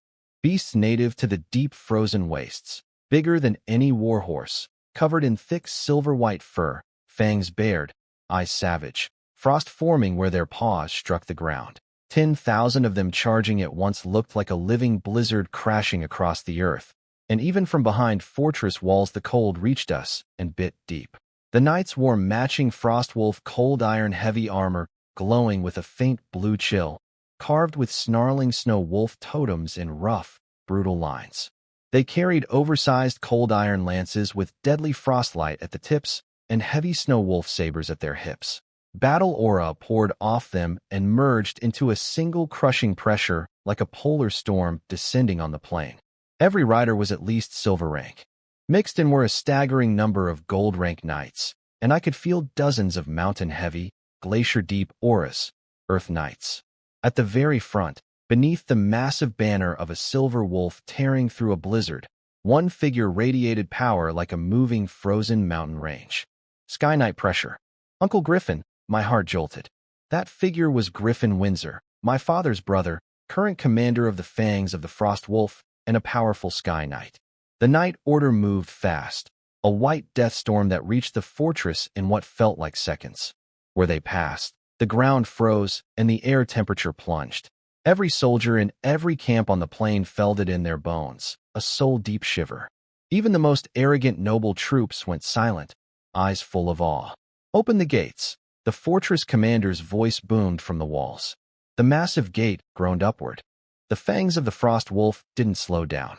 Under Griffin's lead they poured through the fortress gates like a steel flood, hooves hammering the stone roads with deafening thunder, frost spreading through the entire gate passage in an instant. This was the Snow Wolf family's peak military power, announcing itself in the most overwhelming way possible. They rode straight to the core zone, the area reserved for the very top military forces. Their arrival hit the boiling Allied camp like a block of ice dropped into hot oil. A heartbeat of dead silence, then an explosion of awed whispers. I watched from the watchtower as that steel river disappeared into the fortress depths, my pulse pounding. This was the true depth of the Snow Wolf family. This was the kind of force that could stand face to face with Duke Raven's 5 great night orders and not flinch. And the man commanding it was my own uncle. Then a messenger in light Frostwolf armor galloped to our camp entrance. By order of Commander Griffin Windsor, Baron Ron Windsor of Kangland Territory is summoned immediately to the Fangs of the Frost Wolf headquarters. I took a deep breath, a spark of excitement lighting up inside me. "Lane, my lord, come with me to see Uncle Griffin." "Yes, my lord." I straightened my armor, mounted up with Lane beside me, and followed the messenger toward the core zone. The closer we rode, the thicker the cold, killing air became. The low breathing of 10,000 frost wolves mixed with the clink of knight armor created a pressure that pressed against the chest with every step. When I stepped through the gates of the Fangs of the Frost Wolf camp, the cold, stern atmosphere I expected wasn't there. Instead, a booming laugh like a thunderclap burst from the biggest tent at the center. "Huh, there he is. Took you long enough." The heavy beast-hide door flap flew open, and out came a figure built like a human bear. Griffin Windsor, my second uncle. He had shed his commander's armor and wore just a thick wolfskin vest, showing arms knotted with muscle and covered in old scars, skin bronzed by a lifetime of wind and war. His grin was wide as the sun, eyes still sharp as ever but blazing with warmth. He crossed the distance in 3 strides and slammed his massive palm onto my shoulder. The hit nearly buckled my knees. Half my body went numb. "Ron, you rascal." His voice shook the air like a war drum. "How long has it been? And you've gone and built yourself an army? Showed up at Raven Fortress to fight orcs without a word to your uncle?" He looked me up and down with a mix of surprise, admiration, and open delight, like he was staring at a rough gemstone that already outshone polished jewels. "Uncle Griffin," I steadied myself, smiling. His wild warmth was nothing like what I had expected. Every bit of nervousness I carried melted away. He didn't give me time to chat. He threw an arm around my shoulders and half-dragged me toward the camp's central parade ground, his grip making me feel like a rag doll. Lane followed like a shadow, eyes scanning the powerful Frost Wolf knights around us, though even he relaxed a little under Griffin's genuine warmth. The parade ground was packed with Fangs of the Frost Wolf officers, every one of them radiating fierce, battle-hardened energy. Griffin waved his huge hand at me and bellowed across the field. "All of you, take a good look. This is my brother Amon's boy, Ron Windsor, Baron of Kangland." He paused, face bursting with pride. Then his voice climbed even louder. Guess how many troops this kid brought? 100 silver rank knights. Every last one a battle-tested veteran. And 10 earth knights as his personal guard. His voice rang with the kind of pride you'd hear from a man showing off his own work. Look at him. This is what a snow wolf pup looks like. This is how you raise soldiers. This is what it means to make something of yourself. Sharp intakes of breath swept the field. Those hard, assessing stares from the officers transformed into shock, disbelief, and then deep respect. 100 silver knights and 10 earth knights. That was core strength for an earldom, not a barony. Outstanding, worthy of the earl's own blood, like father, like son. After a heartbeat of silence, the field erupted in thundering cheers. These iron-blooded men respected one thing above all, strength. And I had earned theirs. Griffin roared with laughter, pounding my shoulder again. Good. You haven't shamed your father. Haven't shamed the Windsor name. Beautifully done. I love it. He spun and yelled at a nearby deputy. Go. Tell the supply camp. Best meat, strongest drink tonight. I'm throwing a welcome feast for my nephew. Celebrating a new wolf pack joining the Snow Wolf banner. The deputy ran off grinning. Griffin leaned close, dropping his voice to a rough, sly whisper. Nice work, kid. Your Uncle Tyrion placing you next to him was a smart move. Stay put and stay easy. With me and your third uncle here, nobody at Raven Fortress touches a hair on your head. When the orcs come, we fight shoulder to shoulder, uncle and nephew, and we slaughter every last one of them. I looked at this man, overflowing with passion and power, and felt warmth and fire flood through me. Every worry I'd carried was gone, replaced by a fierce sense of belonging and fighting spirit. Yes, Uncle Griffin, I'll give everything I have. I won't disgrace the Snow Wolf name. We fight together, and we crush them. That's my wolf pup. His laughter shook the sky. Then the laughter stopped mid-echo, and his tone flipped. Those furnace-hot eyes went round with mock fury, and his palm cracked against my shoulder yet again. But you ungrateful little pup. You've been out on your own for what? 3-4 months? And you couldn't send your uncle a single message? If your third uncle hadn't told me, I wouldn't even know you were chewing ice on the northern wastes. If I'd known earlier, I'd have sent a few Frost Wolf squads to help you flatten that territory of yours. Sorry, uncle. My mistake. I winced from the hit, but my chest was warm. Every rough word from him dripped with real concern. The Snow Wolf family was large, with many branch families and no shortage of quiet rivalries and undercurrents. But the direct bloodline, the three brothers, my father Aemon, Uncle Griffin, and Uncle Tyrion, was unbreakable iron. Their bond was the true foundation of everything the Snow Wolf family had built. There was an old saying in the north that made people's blood run cold. Better to provoke an ice dragon than cross the three Windsor brothers. Each had inherited terrifying talent from my grandfather Norn Windsor, the legendary epic rank knight, and each had reached the peak of a different domain, forming a perfect, indestructible triangle. My father Aemon, the Snow Wolf Earl, family head, the Fox Wolf of the North, maybe not the strongest fighter of the three, but his mind ran deep as an abyss. His strategies were sharp as a fox's, his ability to command the big picture unmatched in the north. He was the family's brain and soul. Uncle Griffin, commander of the Fangs of the Frost Wolf, the War Wolf of the Frost Plains, the undisputed combat peak of the three brothers. A sky knight at the summit of his rank, only one step from the legendary epic realm. His knight order was the family's deadliest claw. He was its strongest military pillar. Uncle Tyrion, commander of the Royal 7th Legion, the Iron Prison Wolf, cold by nature, ruthless in enforcing law, never forgetting a slight. His Royal Legion was both a devastating fighting force and the embodiment of order at Raven Fortress. Anyone who dared challenge the family's dignity would face his cold, prison iron retribution. He was the family's hardest shield and sharpest punishing blade. Any one of them alone could dominate a region. When all three moved together, the entire north trembled. What made it most terrifying was that Griffin and Tyrion's loyalty to my father was absolute and unquestioning. They saw themselves as Aemon's right and left arms, the twin fangs, that guarded the family head and tore apart enemies. Griffin had once declared publicly, "Where my brother points, I strike. I don't care if it's a mountain of swords or a sea of fire." Tyrion said less, but acted more. Any challenge to Aemon's authority met his cold, lethal response before anyone else could blink. That unbreakable brotherhood froze every ambitious branch family's scheming solid. They understood perfectly. Reaching for the family head seat meant facing all three at once. The shadow-lurking fox who never miscalculated, the frost-plain war wolf whose claws could tear the sky, and the iron prison wolf who never forgot or forgave. That wasn't a gamble. It was suicide. There was a story still whispered across the north. Years ago, a Marquis family's heir tried to drive a wedge between the three brothers.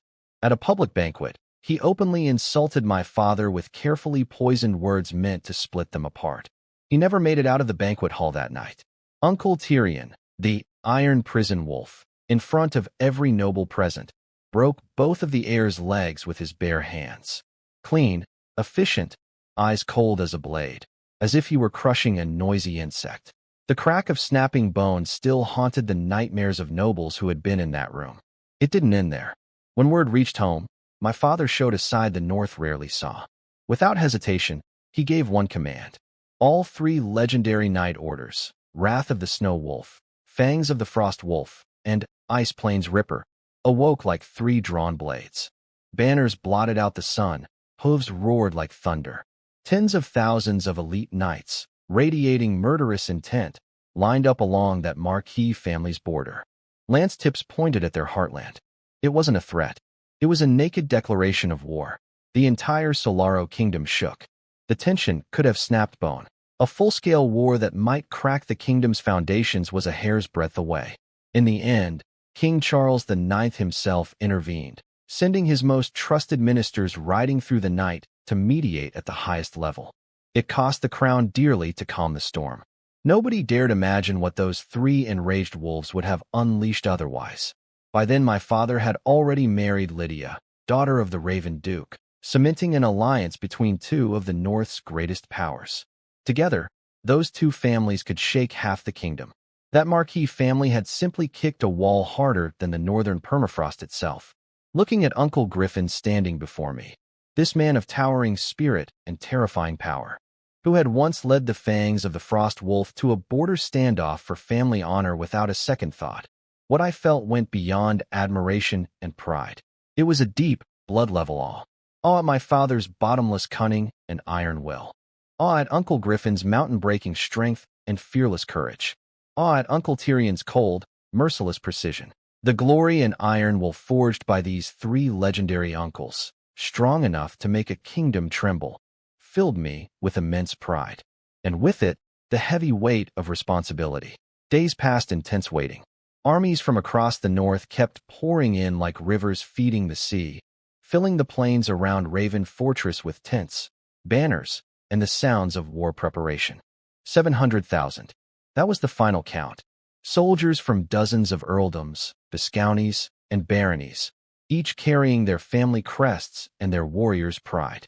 The fortress and everything around it had become one enormous war machine.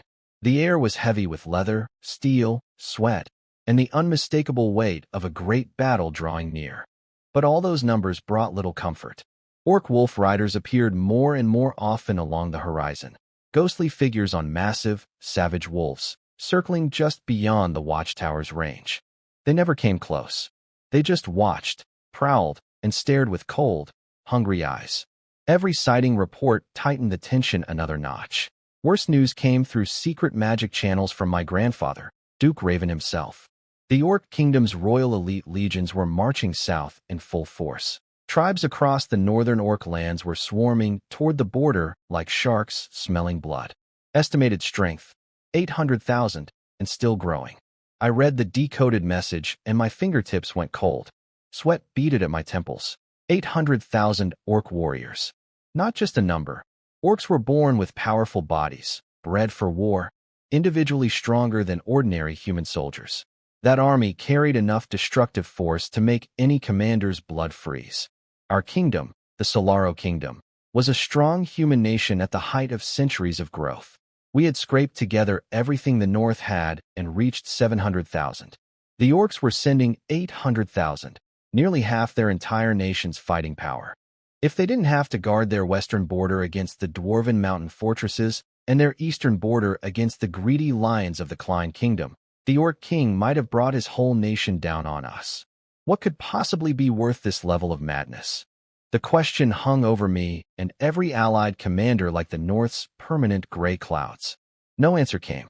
On the 10th day, I was in my tent studying the latest defense maps when a loud, familiar laugh cut through the camp like sunlight through storm clouds. "Ron, where are you hiding, you rascal?" I shot up. That voice, my second brother Vincent. I rushed out, and there he was at the camp entrance, reining in his horse with that confident grin. Vincent Windsor, a few years older than me, Viscount of Frost Valley, one of the best among the Snow Wolf family's younger generation. "Vincent," I couldn't help smiling as I strode up to meet him. He swung down from his horse, smooth and athletic. His face carried the sharp Windsor edge, but his eyes held more cunning and steadiness than Uncle Griffin's wildfire. He clapped my shoulder, firm but brotherly. "Look at you. It hasn't been that long, and your night order is already stealing my thunder," he laughed, eyes sweeping across the training grounds where the Flying Tiger Knights were drilling. His gaze paused on Lane and the Earth Knights, and open surprise flashed across his face. 100 silver knights. Over a dozen gold. And 10 Earth Knights? "Ron, did you dig up an ancient dragon's hoard? Even your big brother here is jealous. Come on, Vincent." I scratched my head, grinning but sincere. "If you hadn't sent me those 100+ Black Iron Riders and 10 Bronze Knights when I was just starting out, I'd never have survived the early days. I haven't forgotten that." "Stop it," he waved me off, laughing. "We're brothers. No need for that. Seeing you succeed makes me happy. Besides," he winked, "with your strength now, when I run into something I can't handle, I'll be the one borrowing your troops." We both laughed, and for a moment the war clouds felt lighter. I asked what he had brought. Vincent's confident smile widened. His approach was different from mine, less about elite few, more about cavalry shock power. Frost Valley was famous for its horses. He had brought 200 Bronze Rank Knights and 300 Black Iron Knights, all light fast cavalry, top-tier mobility. No heavy infantry at all. About 1,500 total, but those 500 well-equipped, well-trained riders could launch a mass charge powerful enough to tear through an enemy line several times their size. A fast strike force that the Snow Wolf family counted on. We were still talking when a knight wearing the Raven Duke's household guard uniform arrived at the camp entrance, face solemn. By order of Duke Raven, Baron Ron Windsor of Kangland Territory is summoned immediately to the Duke's castle. Vincent and I exchanged a look. We both saw the seriousness in each other's eyes. My grandfather, the supreme commander of the North, calling for me now. There had to be something important. "Go, Ron." Vincent gripped my shoulder, eyes steady and encouraging. "When the Duke summons, it matters. Remember, the Snow Wolf family stands behind you." I took a deep breath, nodded, and straightened my armor. "Wait here for me, brother. I'll be back." I mounted up with Lane at my side and followed the Raven Guard toward the towering castle at the heart of the fortress, the seat of the North's highest power. My chest held a knot of nerves at facing my grandfather, mixed with the heavy sense that this moment mattered. The coming storm would be my chance to prove myself, and the moment when Kangland Territory, sheltered under both the Snow Wolf and Raven banners, would step into the light. I followed the Raven Guard with Lane at my side, riding through layer after layer of heavily guarded camps toward the highest point of the fortress, the Raven Duke's castle. It wasn't separate from the fortress. It grew out of it like the head of some ancient beast, built from the same dark, ice-obsidian rock as the walls below. 1,000 years of war and weather had scarred its surface with blade marks and faded magic runes. At the top, the massive Raven banner snapped in the freezing wind like a god's eye looking down on everything. At the entrance, 2 lines of Raven Guards stood like statues in deep blue armor marked with the Raven crest, their presence so heavy the air itself seemed to thicken. They only moved aside when the escort showed his token. Inside, the light turned dim and solemn. Enormous stone pillars held up a vaulted ceiling. Portraits of past Raven Dukes and ancient war trophies lined the walls. The air smelled of pine, leather, and steel, mixed with the unmistakable weight of a place where power lived. We were led to a grand council chamber. Heavy oak doors carved with raven totems pulsed faintly with cold magic. "Duke, Lord Andre, Baron Ron Windsor of Kangland has arrived. Enter." A voice came through the door, old, deep, rolling like distant thunder, carrying absolute authority that seemed to reach straight into my soul. The doors opened, and the pressure hit me like a wall. The chamber was bright, with tall windows overlooking the entire fortress. A massive map of the north covered one wall. Only 2 people were inside. In the main seat sat an old man, not especially tall, wearing a deep blue robe embroidered with golden ravens, no armor. But when he raised his eyes, those pupils were deep as frozen pools, holding storms and lightning inside them. Age had carved his face with lines like axe cuts, but instead of weakening him, every wrinkle added to the sense that this man saw through everything and controlled it all. This was the pillar of the north, Duke Creole Augustus, my grandfather. Standing below him was a tall, hard-faced man in Raven family command armor, eyes sharp as a hawk, posture straight as a spear, radiating the cutting edge of an unsheathed blade. This was Creel's eldest son, first heir of the Raven family, commander of the Raven's Beak Knight Order, Andre Augustus. My uncle on my mother's side. I took a deep breath, pushed down the nerves, and stepped forward. I stopped a few paces from the main seat, pressed my fist to my chest in a proper knight's salute, and spoke steady and clear. Baron Ron Windsor of Kangland Territory greets Duke Creole and Lord Andre. Lane followed with a crisp military salute behind me. My grandfather's gaze landed on me like a physical weight, the kind that felt like it could see past skin and bone straight into the soul. He said nothing for a long moment. The silence pressed down on the room until the air itself felt solid. He finally spoke, voice still deep, but with the faintest thread of something almost warm beneath the ice. Stand, Ron. Thank you, my lord. Andre's eyes studied me too, probing, measuring. He didn't speak, but the pressure of a top-tier commander rolled off him and pushed against my chest. Tyrion and Griffin have told me about you, my grandfather said, tone flat, impossible to read. Building a frozen wasteland into something real in just a few months, raising a knight order of considerable scale. You've done well enough. The Duke is too kind. It was only possible through family support and the dedication of my soldiers. I claim no special credit. Young, but you know how to talk. Andre cut in, voice hard as clashing metal. But the battlefield doesn't care about smooth words. Your knight order, small in number, but the composition is remarkable. 100 silver, 10 gold peak, 10 earth knights. For a barony, that's blinding. His stare cut into me like a blade. Tell me, Ron Windsor, you brought a force like that to a fortress that's about to become a meat grinder. Why? To polish your reputation? To make a name? Or are you actually ready to leave your bones in this frozen ground? The question hit the core, raw, skeptical, a test with no hiding place. I lifted my head and met his razor gaze without flinching. Nothing in my eyes but clear resolve and burning will to fight.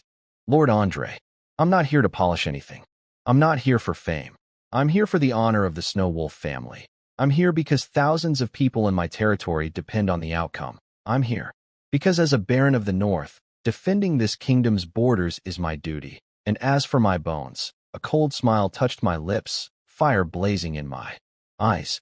If the bones of my Kangland soldiers can become an iron wall that stops the orcs from pushing south, then I welcome it. The words rang through the empty hall. A flicker of approval, barely visible, crossed Andre's sharp eyes. He gave a small nod and said nothing more.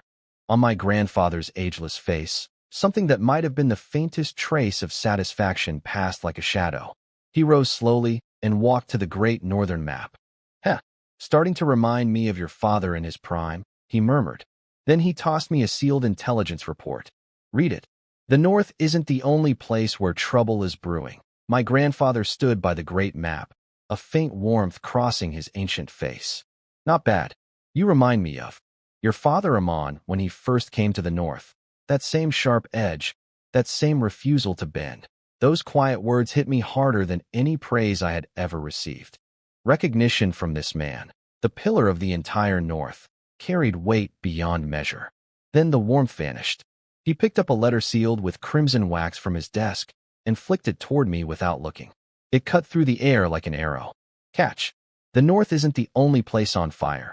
I snatched it from the air. It was heavy.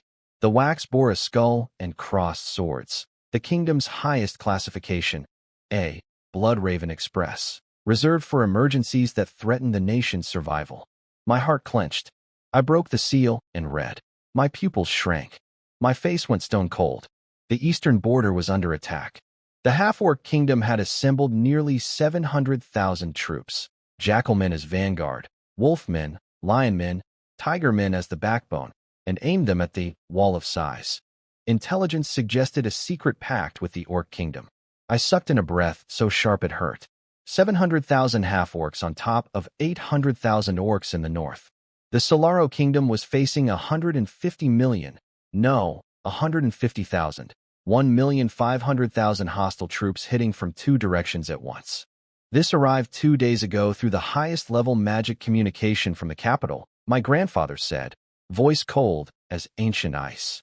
For centuries, Solaro has grown stronger than every neighbor. The western dwarves are allies. The southern sea demons are no real threat. So who feels the blade at their neck? Who wants us destroyed most? He didn't need to answer. The orc kingdom and the half-orc court. I blurted out the question burning in my mind. But aren't they afraid the Klein kingdom and the Anter kingdom will stab them in the back while their lands are empty? Andre let out a hard, cold laugh. Stab them? Ron, you're still too young. The only reason those two human kingdoms aren't attacking us alongside the orcs is that humans and beast races can't easily share roads and borders for joint operations. Counting on our enemies to check each other? Naive. My grandfather raised his hand, silencing Andre. His voice carried the weight of someone who had watched the world's games for a lifetime. Thousands of years of continental war. Countless powers rise and fall. Why has no one ever unified everything? Not for lack of heroes. It's the law of balance. Nations can tolerate one strong power. They cannot tolerate one power strong enough to stand alone against all others. Solaro's current strength has made every neighbor lose sleep. His thin finger struck the desk with a dull thud. This is a coordinated hunt. The orc kingdom, the half-orc court, and behind them, possibly the silent approval or secret support of Klein and Anter. One goal, weaken Solaro. Break the spine of our rise. The truth hit me like lightning. Cold sweat soaked through my undershirt. I had been so focused on the orcs in front of me that I missed the web of international scheming and raw survival politics behind it all. Solaro had grown so powerful that the entire continent needed to band together just to hold us back. Think about it. The orc kingdom threw half its national strength, 800,000 warriors, just to pin down our northern forces of 700,000 plus some royal reserves. That alone showed how terrifying our kingdom's total power was. In a one-on-one war against any single neighbor, Solaro could crush them with a fraction of its military. The north was strong. Duke Raven and the Snow Wolf family were two massive pillars, but even that was just one claw of the Solaro lion. The kingdom's full war potential ran far deeper. The capital has made its decision, my grandfather announced, voice brooking no argument. Southern border, 1/3 of its elite forces redeployed east to reinforce the wall of size. Western border, 1/5 of its forces sent north to support us here at Raven. Fortress, the capital itself, the Royal Third Night Order rides north to us. The 4th, 5th, and 6th Royal Night Orders march east. I took a deep breath and swallowed the shock. The kingdom was committing to a two-front war against two major enemies at once. I looked at my grandfather, eyes sharp. Grandfather, what do you need Kanglan to do? A glint of approval crossed his eyes. My quick composure and willingness to step forward pleased him. Every major power in the kingdom, their true strength is an open book to both sides. But you, Ron Windsor, are a sudden unknown in this storm. Your speed of growth, your Night Order's power. His gaze passed over Lane standing silent behind me. A force built on silver rank knights at minimum, with a combat density rivaling the core of your Uncle Andre's own Frost Night Order. His tone shifted to something cold and razor-edged. Right now, to fuel this invasion, the Orc Kingdom has emptied its southern territories.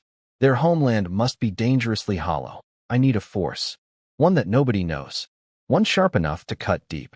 One that can slip past enemy eyes and strike into the Orc Kingdom's heartland. His gaze locked onto me like iron. Your mission: take your Flying Tiger Night Order behind enemy lines. Move like the craftiest snow wolf. Destroy their supply lines. Burn their granaries. Cut off their weapons shipments. Raid their rear garrisons. Make their frontline army choke. Fire behind them. chaos everywhere they turn. Behind enemy lines? My heart seized. This mission was a death sentence waiting to happen. No matter how empty the Orc homeland was, there would still be garrison forces. If we ran into a sky knight or something worse. What? Afraid, my grandfather's voice cut cold. I snapped my head up. My eyes were heavy with the weight of it, but there was no fear in them. Grandfather, I understand the danger, but the situation behind enemy lines is unknown. If we hit a force we can't handle, he let out a low laugh, full of absolute confidence. You think I'd send you in alone to die? The room darkened for a heartbeat. A pressure crashed down from nowhere. Ancient, bottomless, like the deepest frozen core of the world had opened up. Lane and I both felt it slam into us like invisible mountains. Breathing stopped. Blood froze. Even thought slowed to a crawl. Behind my grandfather, in what had been empty shadow, space itself rippled like water. A figure condensed out of nothing. He wasn't tall. He wore a plain gray linen robe, white hair and beard, a face so ordinary he could pass for any old neighbor. But when he opened his eyes that held endless blizzards and starfields, the pressure multiplied 100-fold, 1,000 times stronger than Uncle Griffin. It felt like it could freeze souls and stop time. The air groaned. The magic runes on the walls flickered wildly. Even Andre stepped back half a pace, awe on his face. Epic rank, without question, and not freshly entered, deep into that realm. The gray-robed old man swept his calm gaze over me and Lane as if looking through our souls. He said nothing. He simply stood there and became the center of the world. This is the shadow of Frost, Yeno Cold Frost. My old friend, my grandfather's voice cut through the crushing pressure. He will go with you, with him at your side. Unless the Orc Kingdom sends out the legendary rank ancient monster guarding their royal temple, or mobilizes a 10,000-strong Silver Knight order for an all-out hunt, the entire Orc heartland is your playground. No one can stop you. Looking at that gray-robed figure standing like an eternal glacier, feeling the terrifying power that could reshape the world around him, every doubt and fear inside me burned away in an instant. What replaced it was a volcanic eruption of fighting spirit and soaring ambition I had never felt before. I dropped to one knee, fist crashing against my chest, voice trembling with excitement, but hard as cut steel. Grandfather, your grandson Ron Windsor accepts the mission. The Flying Tiger Knight Order of Kanglen will become the most savage wolf pack. We will tear into the enemy's rear, burn their grain, cut their roads, turn their homeland upside down. We'll show every orc that anyone who threatens Solaro's borders will be hunted down, even in their own backyard. Good. My grandfather's sharp scrutiny transformed into open, fierce approval. Then speak now. What do you need? Once you're deep in orc territory, reinforcements won't reach you. I had already thought this through. My gaze was steady, my voice clear and strong.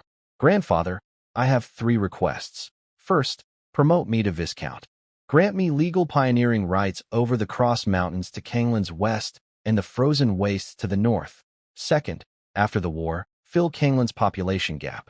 I'll desperately need laborers to develop new land and build up the territory. Third, assign 200 Black Iron rank knights to reinforce my forces. Viscount, my grandfather's brow tightened.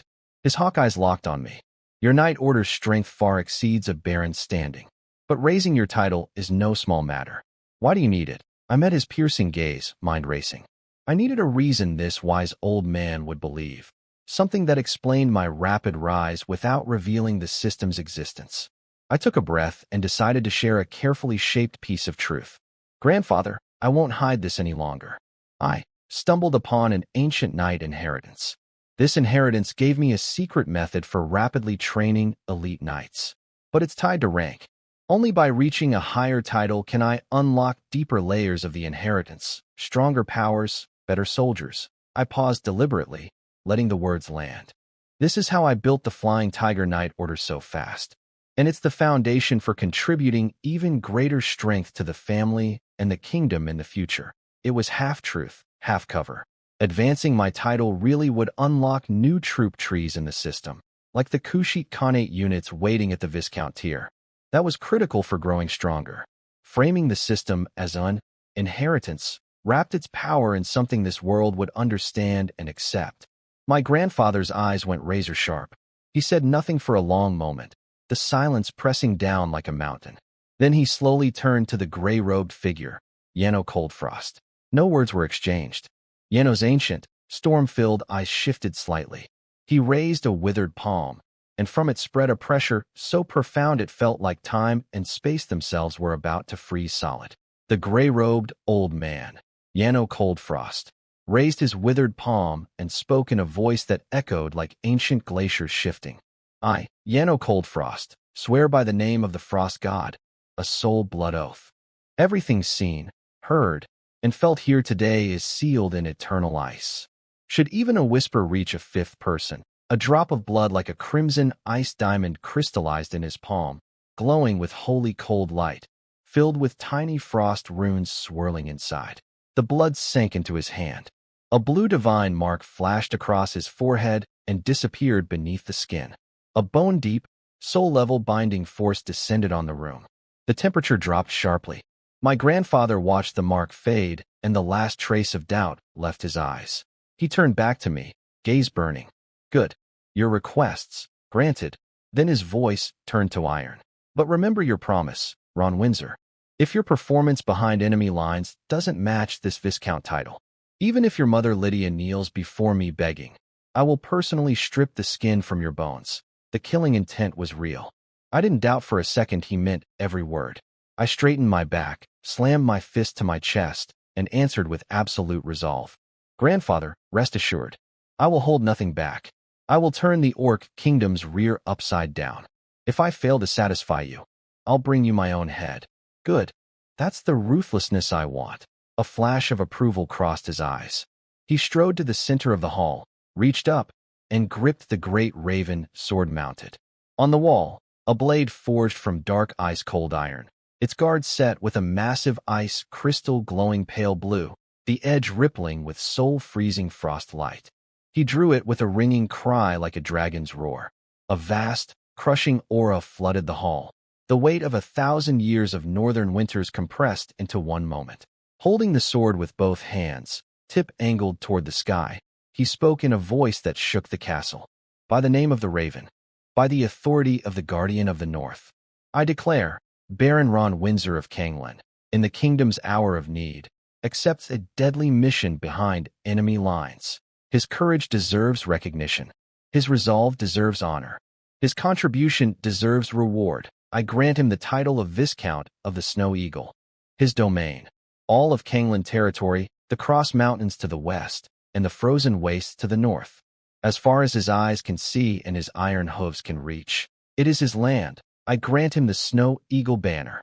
May he soar like an eagle over the northern sky, eyes sharp, talons deadly, guarding our borders and tearing apart every enemy who dares invade. I grant him pioneering rights. After the war, the kingdom will help fill his population and build his new lands. I grant him 200 black iron knights to sharpen his claws. Ron Windsor, receive your title. He flicked the sword tip, and a concentrated beam of ice blue light shot from the blade into the hilt of my own sword at my waist. My sword hummed with a clear, ringing note. Beside the snow wolf crest, a new mark blazed to life. A snow eagle with spread wings and razor eyes, glowing faint blue. A heavier, more refined pressure radiated from the steel, the weight of a viscount's authority. A servant rushed forward with a folded banner and unfurled it before me, the Snow Eagle war flag. On it, an eagle soared above a blizzard, talons gripping a shattered orc totem. Thank you, my lord. Viscount Ron Windsor of the Snow Eagle accepts. I knelt, took the banner in both hands, voice shaking with emotion, but filled with power and purpose I had never felt before. The instant the ceremony ended, something deep inside me cracked open. A dormant chain shattered. The system's cold, mechanical voice exploded in my soul. Title advancement, Viscount. New troop system unlocked. Khanate of Khazit. Promotion rewards issued. 10 Khan's Guard. Peak Earth Knights. Elite Steppe Warriors. 20 Keshig Riders. Gold rank mounted archers without equal. 10,000 dinars. 50,000 personal experience points. My pupils tightened. A flood of power and information crashed into my mind. I could see them.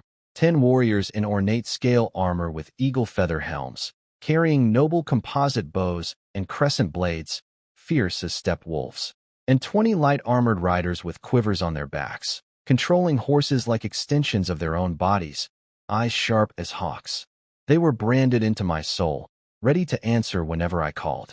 This new power, cavalry from the distant grasslands, completely different from my imperial troops, was exactly what I needed for the suicide mission ahead. Andre, my grandfather's voice broke through my inner storm. He turned to his eldest son with iron command.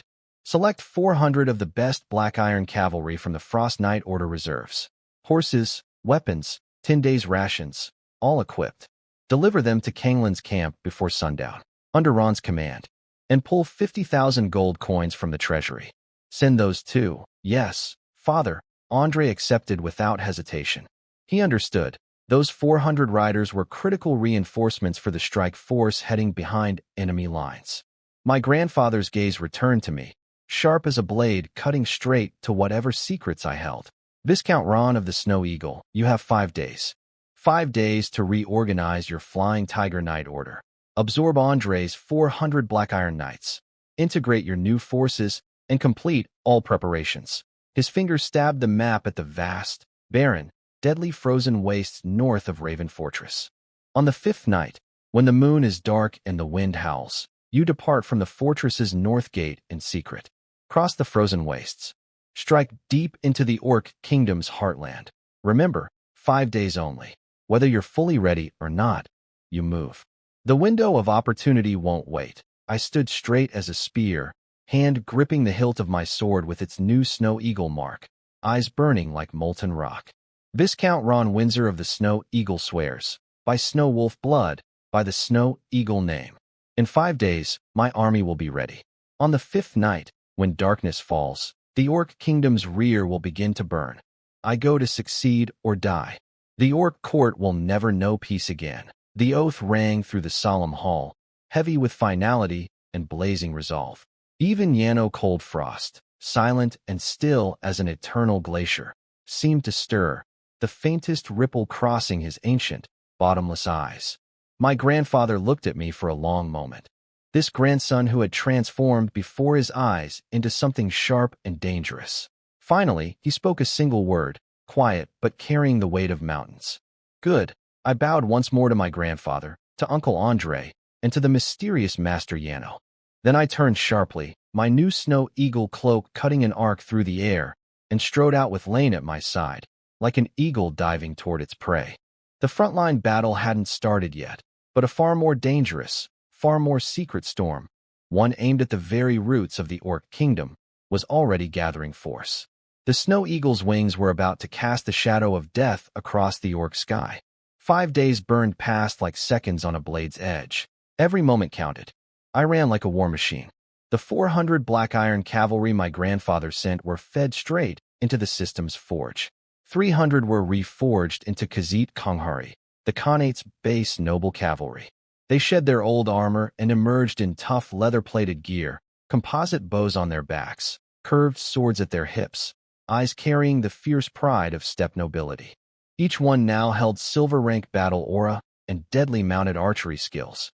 The remaining 100 became Imperial heavy riders, disciplined lancers built for mass charges. Thanks to my brother Vincent's connections in Frost Valley, I got 400 sets of quality Black Iron Knight armor and weapons fast. Enough to give every new rider stronger protection without losing their fighting style. The system's rewards were the real game-changer. Tin Khan's Guard, peak Earth Knights radiating steppe wolf ferocity, and 20 Keshig Scouts, gold-rank horse archers without equal. The moment they appeared, their raw power turned every head in the Flying Tiger Knight Order. The Khan's Guard especially, their aura actually overshadowed Lane's best Imperial elite armored cavalry. On the 5th night, at the frozen edge of the wastes north of Raven Fortress, I sat on my black warhorse in silver-gray lord's armor under my new Snow Eagle cloak, looking over my transformed army. On my left, Lane Astartes, dark abyss armor, silent as a steel mountain. On my right, Zakin, captain of the Khan's Guard, lean as a hunting cat in ornate scale armor, eagle feather helm, jeweled steel saber at his hip, massive recurve composite bow across his back, peak. Earth Knight aura rolling off him like a step storm. Behind Zakin stood the 10 Khan's guard on tall, armored horses, crescent moon blades resting at their saddles, noble shortbows ready on the other side. Their eyes swept the dead wasteland like circling hawks. Nothing escaped their notice. A Keshig scout materialized from the snow like a ghost, dismounted without a sound, and pressed his fist to his chest in the Khajiit salute. My Khan, the Frost Wolf path is clear for 30 li ahead. No orc patrols. Snow is firm enough for fast riding. The Frost Wolf path, a hidden route Uncle Griffin had carved years ago when he raided deep into orc territory. It bypassed the enemy's main defense line and drove straight into their heartland like a knife. Target, the Frost Wolf path. All forces, move out. Over 500 riders launched forward in perfect unison, yet eerily silent. The Khajiit riders knew snow like they were born in it. Hooves wrapped in special felt, horses stepping light across deep drifts without a sound. The Imperial riders and Flying Tiger Knights followed in the tracks ahead, keeping noise to a minimum. The whole column moved like a soundless wind of death sweeping across the frozen wastes. Hundreds of ghost shadows melting into the dark forest of twisted, ice-coated trees. Zakin rode just ahead of me like the lead wolf of a pack, his hawk eyes somehow seeing through the blizzard, issuing silent hand signals that made the Konghari shift formation without a word. Lane guarded my other flank, his senses spread like an invisible net across the rear, catching any threat that tried to follow. The 10 Khan's guard spread across key points in the column, crescent blades glinting cold in the darkness. 2 full days and nights we pushed through that hellish path, eating frozen rations, drinking melted snow, enduring bone-cutting cold, but maintaining iron discipline and total silence the entire time. The rugged terrain of the Frost Wolf path was our best shield. Not a single orc patrol or checkpoint along the border detected us slipping past their heavily fortified front line. On the 3rd morning, gray dawn barely breaking through thick clouds, Zakin guided me up a low snow-covered ridge. The view opened wide. No more dead frozen wasteland. Below us stretched rolling hills blanketed in snow. In the distance, thin columns of smoke rose from scattered villages. Further out, a wide road scarred with deep wagon ruts cut across the white landscape like an ugly wound, heading north. The Orc Kingdom's southern interior. We were in. My Khan, Zakin said quietly, a hint of excitement in his low voice. He pointed at the road. The Beast Blood Road. The main artery connecting the Orc court to their southern border. Normally packed with supply convoys, grain, weapons, troops. I squinted at the road. It was nearly deserted. A few broken-down beast carts crawled along, pulled by scrawny goblins and worn-out orc laborers. The handful of guards were poorly equipped and half asleep. Uncle Griffin's intelligence was right, I said, voice cold as frost. They really did empty everything for the invasion. They can barely keep their own supply lines running. I scanned the villages. No sign of any organized orc military presence. Just flimsy wooden fences, no real defenses. The strong orcs had been drafted. Only the old, the women, the children, and slaves remained. Empty, completely hollow. The realization sent war fires surging through my veins. This was the battlefield we had dreamed of. Zakin, my Khan, send your best Keshig. Groups of 3. Fan out. Map everything within 50 li, every orc village, granary, outpost, and most importantly, their military supply transfer stations. I want full details, troop numbers, defense strength, patrol routes, shift schedules. Miss nothing. Yes, my Khan, Zakin's eyes blazed. He turned and whispered orders to his sharpest scouts. Within moments, several shadows slipped down the ridge like snow foxes and vanished into the white expanse. I looked back at the Beast Blood Road, and a cold, hungry smile crossed my face. Lane, my lord, order the entire force, conceal positions, rest in place, maintain highest alert. When the intelligence comes back, my voice cracked like breaking ice, sharp with killing intent. That's when the Snow Eagle feeds. I'm going to turn that Beast Blood Road into a road that truly runs with blood. In the bitter wind, over 500 pairs of eyes gleamed from the snow like wolves lying in wait, cold, patient, starving. The Orc Kingdom's vast, unguarded rear had become our hunting ground. The Snow Eagle's talons were about to draw their first orc blood. The shadow of death had officially fallen over the Orc south, while my Snow Eagle force slipped like ghosts into the Orc kingdom's southern interior. The storm finally broke at Raven Fortress. I wasn't there to see it, but the reports that reached me later painted a picture of absolute hell. War drums erupted from the Orc camps, deep, endless booming that shook the earth like the planet itself was screaming. Then came the war cry. Hundreds of thousands of Orc throats roaring at once, a sound like a tidal wave crashing against the dark obsidian walls of the fortress. The stone itself trembled. The first wave was expendable, Orc slaves and laborers driven forward like cattle into the teeth of the fortress defenses. Arrows, stones, and boiling oil rained down from the walls. Bodies piled up, but they kept coming. Then the real horror began. Deep in the Orc camp, dozens of blood shamans in tattered crimson robes gathered around an altar built from giant bones and severed heads. They chanted in piercing, inhuman shrieks, waving staffs set with blood-red gems. At the altar's center, a whirlpool of boiling dark blood spun violently, filled with the screaming faces of tortured souls. A massive column of dark red blood energy erupted from the altar and punched straight into the sky, turning the gray clouds into a ceiling of blood. From that pillar, countless threads of blood energy shot outward and poured into the charging Orc warriors below. The Blood Rage Totem, forbidden shaman magic. It burned slave souls and gallons of blood to force warriors into a berserk state. Strength and speed exploded. Pain vanished. The cost was their own life force burning away. But in the moment, they became monsters. Their eyes turned solid red. Muscles swelled grotesquely, veins bulging like snakes across their skin, strange blood-colored patterns crawling over their flesh. They stopped feeling arrows, stopped feeling boulders, stopped feeling boiling liquid. They climbed the siege ladders at triple speed, hit the walls with devastating force. The defense line buckled. Pressure on the garrison multiplied overnight. But Duke Creel was ready. From the command tower, my grandfather slammed his foot down and gave the order. Activate the Breath of Winter. Across the fortress, over a dozen towering mage spires lit up at once. Massive ice crystals at their peaks blazed with blinding blue light. A vast, bone-freezing magical power gathered above the fortress like a frozen god descending. The Frost Mage Corps commander, Alina Frostwhisper, a powerful ice archmage, began her incantation from the highest tower. The spires linked together, and a colossal magic formation made of countless frost runes spread across the sky like an inverted bowl, covering the entire fortress and the battlefield beyond. The Breath of Winter, Raven Fortress's ultimate defensive spell. The temperature plunged below anything natural. Razor winds made of pure cold materialized from nothing. The ground froze into solid ice sheets. Charging Orcs stuttered mid-step. Even the blood rage energy coursing through their veins slowed and thickened under the supernatural cold. Frost Mage Corps, target the blood altar. Alina's voice rang like shattering ice crystals. Blizzard Storm, absolute zero rays.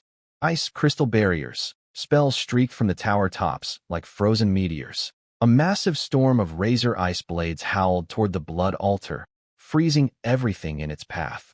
Concentrated blue beams of absolute zero energy lanced toward the chanting shamans with surgical precision. Walls of solid ice crystal erupted along the most threatened sections of the fortress walls, blocking the berserkers' maddened charges. The one-eyed elder shaman snarled in contempt. Parlor tricks, blood soul shields, enormous walls of boiling blood and shrieking souls, rose from the altar pool to meet the ice storms. Ice blades hit blood barriers with hissing, corroding explosions and howling spirits. Foul arrows of corrupted blood launched skyward to intercept the freeze beams, detonating in chaotic bursts of fire and ice. A second pulse of blood rage energy blasted outward from the altar, fighting back the breath of winter's suppression and driving the berserk orcs even harder. The sky became a war between two forces of nature. Ice blue and blood-red magic clashed like dragons, tearing and devouring each other. Blizzards met blood shields in deafening explosions, spraying ice shards and blood rain across the battlefield. Freeze beams and blood arrows annihilated each other midair in chaotic energy bursts. Ice barriers cracked under berserk fists and corrosive blood auras. Defenders fought desperately behind the crumbling walls, stabbing and slashing at every orc that scrambled over the top. The entire battlefield became a furnace of ice and blood. On one side, absolute cold, freezing everything, holding the human defense line together. On the other, boiling blood, burning lives, fueling the orc frenzy. The energy storms from the magical clash swept the battlefield wild, ripping up frozen earth and twisting the air itself. Ordinary soldiers couldn't go near the impact zones without being torn apart by stray power. Raven Fortress stood like a rock in a raging sea, battered but unbroken. The clash between the Frost Mage Corps and the Blood Shaman Circle became the deadliest, most terrifying core of the entire battle. A magical hurricane where every second decided thousands of lives. While we hid deep in the Orc Kingdom's south, the battle at Raven Fortress had erupted into full-scale war. I learned the details later, and they were horrifying. The Orc army attacked with everything. War drums shook the earth. Hundreds of thousands of throats screamed a battle cry that hit the obsidian walls like a tidal wave. The first wave was slaves and laborers, thrown at the walls as meat shields while arrows and stones rained down. Then the blood shamans activated their forbidden magic. Dozens of them gathered around a bone altar swimming with boiling blood and tortured souls. A pillar of dark red energy shot into the sky, turning the clouds crimson. Blood energy threads poured into the charging orc warriors, transforming them into mindless berserkers, eyes solid red, muscles swollen grotesquely, completely immune to pain. They climbed the walls at terrifying speed. My grandfather answered with the fortress's ultimate defense. The breath of winter. Over a dozen mage towers linked together, creating a massive frost formation that covered the entire battlefield. Temperatures plunged to impossible lows. The Ice Mage commander Elina Frostwhisper directed blizzard storms, frost novas, and freeze beams at the blood altar, while ice crystal barriers rose along the crumbling wall sections. The shamans fought back with blood soul shields, corrupted blood arrows, and intensified rage auras. The sky became a battlefield of its own, ice blue and blood red magic tearing into each other like ancient beasts, every collision sending shockwaves that ripped the frozen ground apart. On the walls, silver and gold rank warriors pushed their battle aura to the limit, cutting down berserkers who scrambled over the top.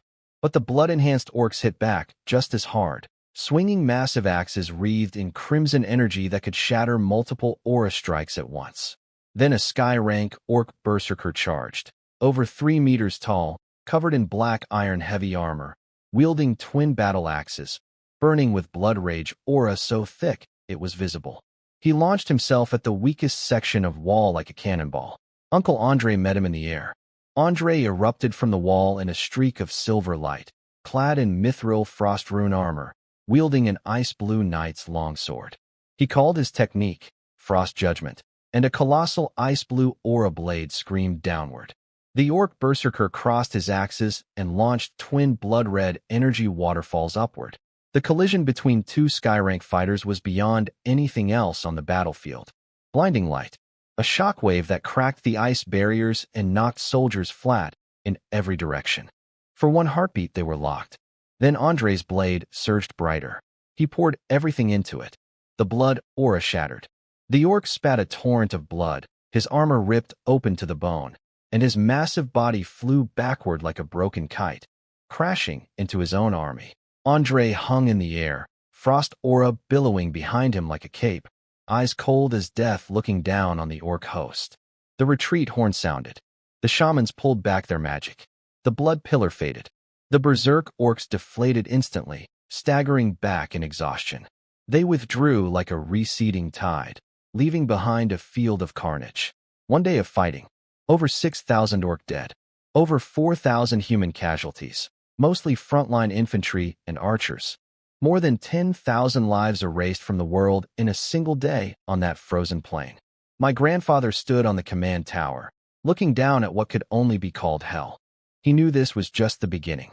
The orcs hadn't committed their true elites yet. The shaman circle was still intact. There were more sky-rank fighters waiting. He issued orders: clean the battlefield, treat the wounded, repair walls, recharge the mage towers, rotate the night orders. The next wave would come. and my mission behind enemy lines had just become more critical than ever. Far to the south, in a hidden valley buried under snow, I sat on a cold rock with my snow eagle cloak snapping in the wind. A rough leather map was spread before me. Lane stood behind me like a steel statue. The Tin Khan's guard perched on the high ground around the valley, crescent blades ready, hawk eyes scanning for any movement. Faint hoofbeats approached. 3 Keshig scouts materialized from the snow like ghosts and dismounted without a sound. The lead scout pressed his fist to his chest. "My Khan. 3rd Squad. Mission complete. Report." He spoke fast and precise, wasting nothing. Villages and small outposts. 7 orc villages within 50 li, all along the Beast Blood Road or near water sources. Defenses are practically non-existent, fewer than 100 old or weak orcs and goblin slaves guarding each one. Weapons are bone clubs and stone axes. Wooden fences, nothing more. Almost every able-bodied orc has been drafted. Only elderly, women, children, and slaves remain. Each village has a small granary, dried grain, and jerky. Not much individually, but it adds up. Guards are careless. Military supply transfer station. 20 li upstream from where the Beast Blood Road crosses the Blackstone River. 1 major depot, codenamed Bloodhowl. Massive, roughly 100 acres. Walls of logs and boulders, but damaged in multiple spots and never repaired. Garrison, about 300 total. 150 orc soldiers, mostly black iron rank, a few bronze. 150 goblin laborers and slaves. Standard chainmail and curved swords. Morale is low. Patrols are lazy. Defenses, 2 crude arrow towers. No magical protection detected. Multiple gaps in the walls. Easy entry points. Supplies piled high as mountains. Dozens of grain stacks. Weapons and armor crates heaped like hills. Countless bundles of arrows. Large quantities of unassembled siege equipment. Ladders and battering rams sitting in the open. Hundreds of cold-resistant pack beasts pinned in livestock corrals. 3 to 5 supply convoys arrive or depart daily. 50 to 100 beast carts each. Guards are thin, mostly goblin drivers with a handful of orc overseers. I stared at the map, processing every detail. My eyes narrowed. The orc kingdom really had emptied itself for this invasion. Their rear was a hollow shell, undermanned, under-equipped, underguarded. This wasn't just an opportunity. This was a feast laid out on an open table, waiting for the wolves. The scout finished his report. The nearest real orc garrison, Blackstone Fort, about 70 li northwest, had roughly 1,000 bronze-rank soldiers with a suspected silver-rank commander. Slow to respond. Half a day minimum to send reinforcements. No flying beasts. No shamans. No unusual magic in the sky. His 2 companions marked every detail on my leather map. Villages, the transfer station, patrol routes, Blackstone Fort's position. I studied the map, my gaze cutting across each point like a frozen blade, finally locking onto the circled target, the Bloodhowl supply depot. Grain, weapons, siege equipment. I murmured each word like dropping ice. One of the lifelines feeding 800,000 orcs on the front. And it's practically unguarded. I stood. My snow eagle cloak snapped in the wind. Killing intent poured off me like an unsheathed sword. Lane, my lord. Orders. Keshig, 20 riders, for groups of 5. Targets, the 7 villages. Mission, silent elimination of all guards. Burn every granary. Scatter the slaves. Spread panic. Move fast, stay hidden, hit, and vanish. No lingering. Konghari, 300 riders under Zakin. Target, Bloodhowl's outer perimeter. Mission, destroy patrols, seal all roads, intercept anyone trying to escape or send word. I want Bloodhowl completely isolated. Imperial heavy riders, 100, under your direct command. Target, Bloodhowl's front gate. Mission, smash through the defenses. Crush the garrison with your iron hooves. Flying Tiger Knight order, 100 silver knights, with me. Target, Bloodhowl's core. Mission, destroy everything. Grain, weapons, siege parts, pack animals. I want nothing left. Scorched earth, Khan's guard, 10 riders at my flanks. Security and support. Any strong enemy that steps forward, kill without mercy. I drew my snow eagle sword and pointed it at the map. Target, Bloodhowl. All forces move now. Tonight. I turned their blood howl into a death bell ringing across their entire rear. The hunt begins. 500 pairs of eyes gleamed in the dark like starving wolves. The shadow of death fell over the orcs south. The 7 villages along the Beast Blood Road were asleep in darkness. Flimsy wooden fences. A few crumbling watchtowers manned by old, shivering orc guards wrapped in rags, eyes dull and empty.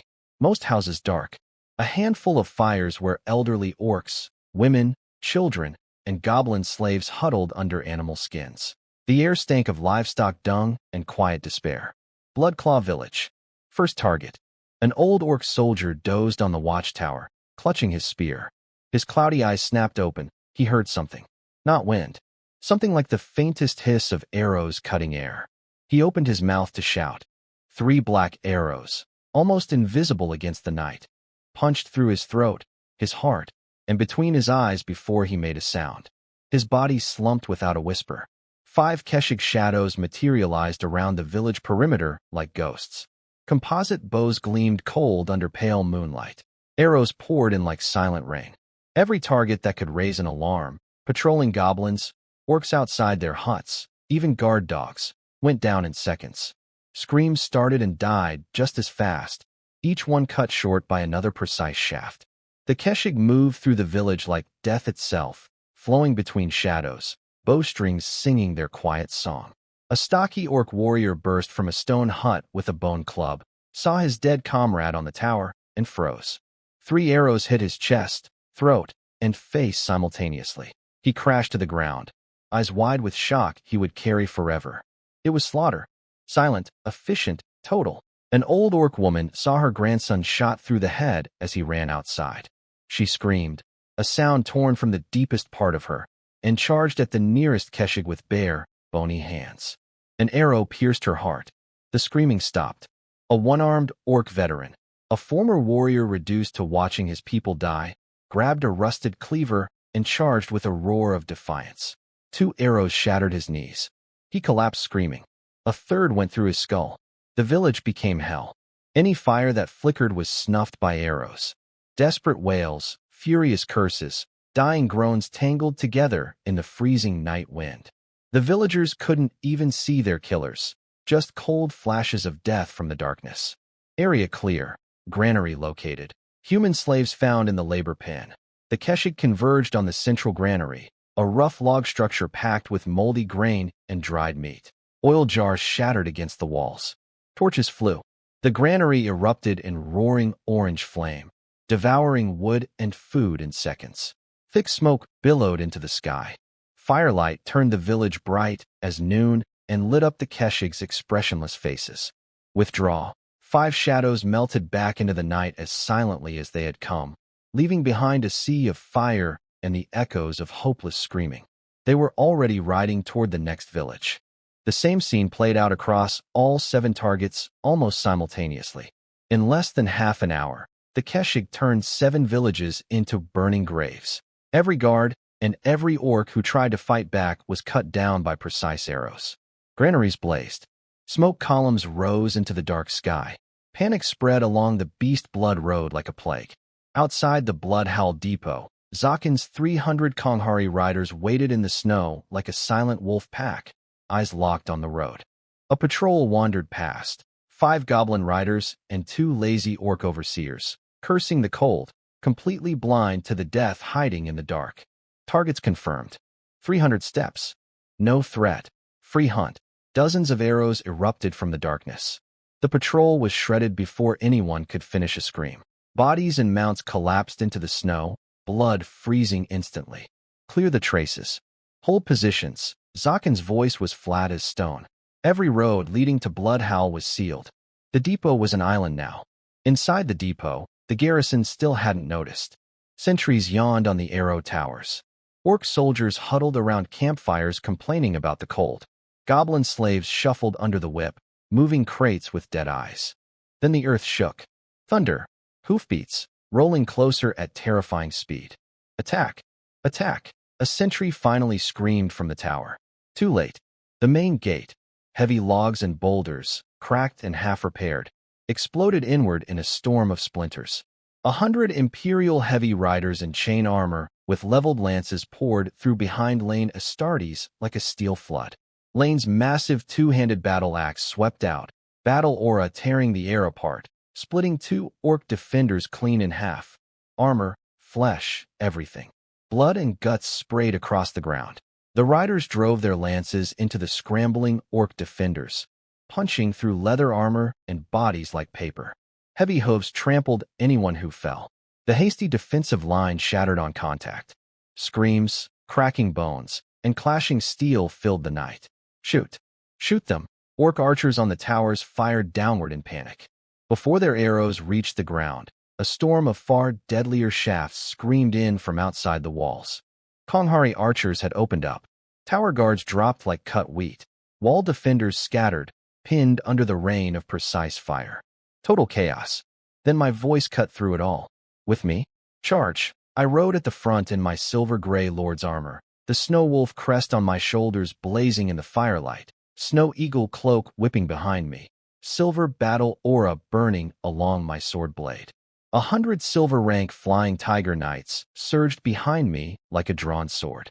10 Khan's guard flanked me like shadow sentinels. This force, my personal strike team for the deep raid, I had named Snow Wolf's Fawn. The Snow Eagle was the banner of Kanglin. But my root, my soul, would always belong to the Snow Wolf family. We drove straight for the depot's heart, the mountains of grain, the weapon crates, the siege equipment, the livestock pens. Target, grain stores. Fire oil. Now, knights carrying special fire oil bombs lit and hurled ceramic jars at the nearest grain stacks. The flames leapt skyward instantly. Dry grain and straw burned like they were made for it. Fire spread in seconds. Target, weapons and armor. Battle aura strikes. Destroy. I swung my sword and sent a silver aura slash screaming into a stack of neatly packed weapon crates. Wood exploded. Blades and spears scattered everywhere like shrapnel. My knights followed, aura flashes lighting up the night as they tore through crate after crate, turning carefully forged equipment into scrap metal in moments. Target, siege equipment. Priority destruction. I locked eyes on the massive ladder frames and battering ram skeletons. Zakin barked an order. One of the Khan's guard charged forward, his 2-meter crescent blade howling through the air and cleaving through a siege ladder's main beam, wood thick as a man's waist, like it was rotten kindling. The whole structure collapsed with a crash. The rest joined in. Aura strikes and heavy weapons tore the siege machines apart like toys. Equipment that had cost the orcs a fortune was reduced to splinters in minutes. Target, pack animals. Scatter and kill. I gave the order without hesitation. These beasts could be recaptured and used again. Arrows and aura blasts rained into the livestock pens. Hundreds of transport animals screamed in terror. Some were killed outright. Others stampeded through broken fences, crashing through the camp and adding to the pandemonium. Bloodhowl became a furnace of fire and death. Flames painted half the sky red. Smoke billowed in thick columns. Screaming, explosions, crackling fire, snapping timber, shrieking animals. It all merged into one roaring symphony of destruction.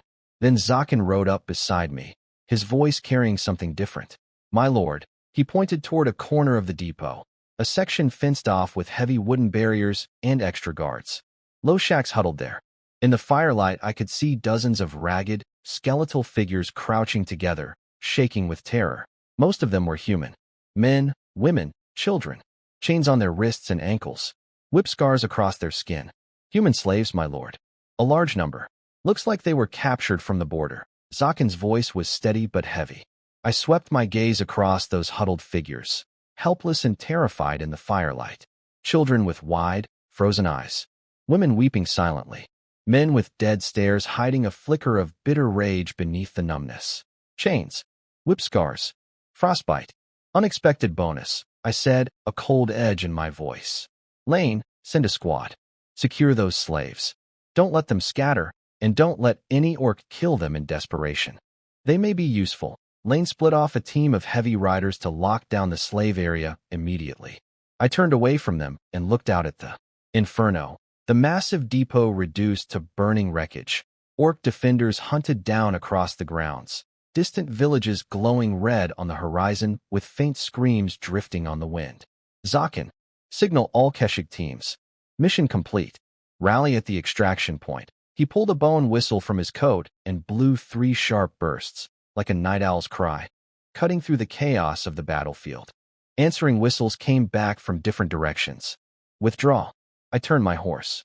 The snow eagle cloak snapped in the light of the towering flames behind me.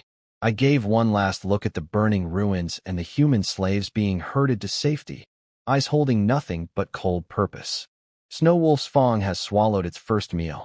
Now, where's the next one? A cruel smile crossed my face as I led my ghost army back into the darkness and wind. Behind us we left a sea of fire, a field of corpses, columns of smoke reaching the sky, and a wave of terror spreading across the Orc Kingdom's southern heartland. Like a plague. Later, deep in a hidden valley buried under snow, the rescued slaves, nearly 200 of them, huddled in crude shelters thrown together against the wind. They shivered in rags, skins stretched over bone, covered in whip marks and frostbite. Their eyes were hollow with exhaustion and despair. Many still wore heavy shackles, the iron chains clinking softly in the cold. Children pressed into their mothers. Men stared at the ground, souls emptied by everything the orcs had done to them. They had been dragged from their homes, driven like livestock, beaten and worked until they expected to die in chains. Then a mysterious army had appeared from nowhere and torn their captors apart. But freedom hadn't brought joy, only confusion and fear. They didn't know who we were, where we were taking them, or what came next. I stood on a raised rock above them, snow eagle cloak whipping in the wind, snow wolf armor glinting cold in the pale light. I looked down at this flock of broken, terrified people with sharp, calculating eyes.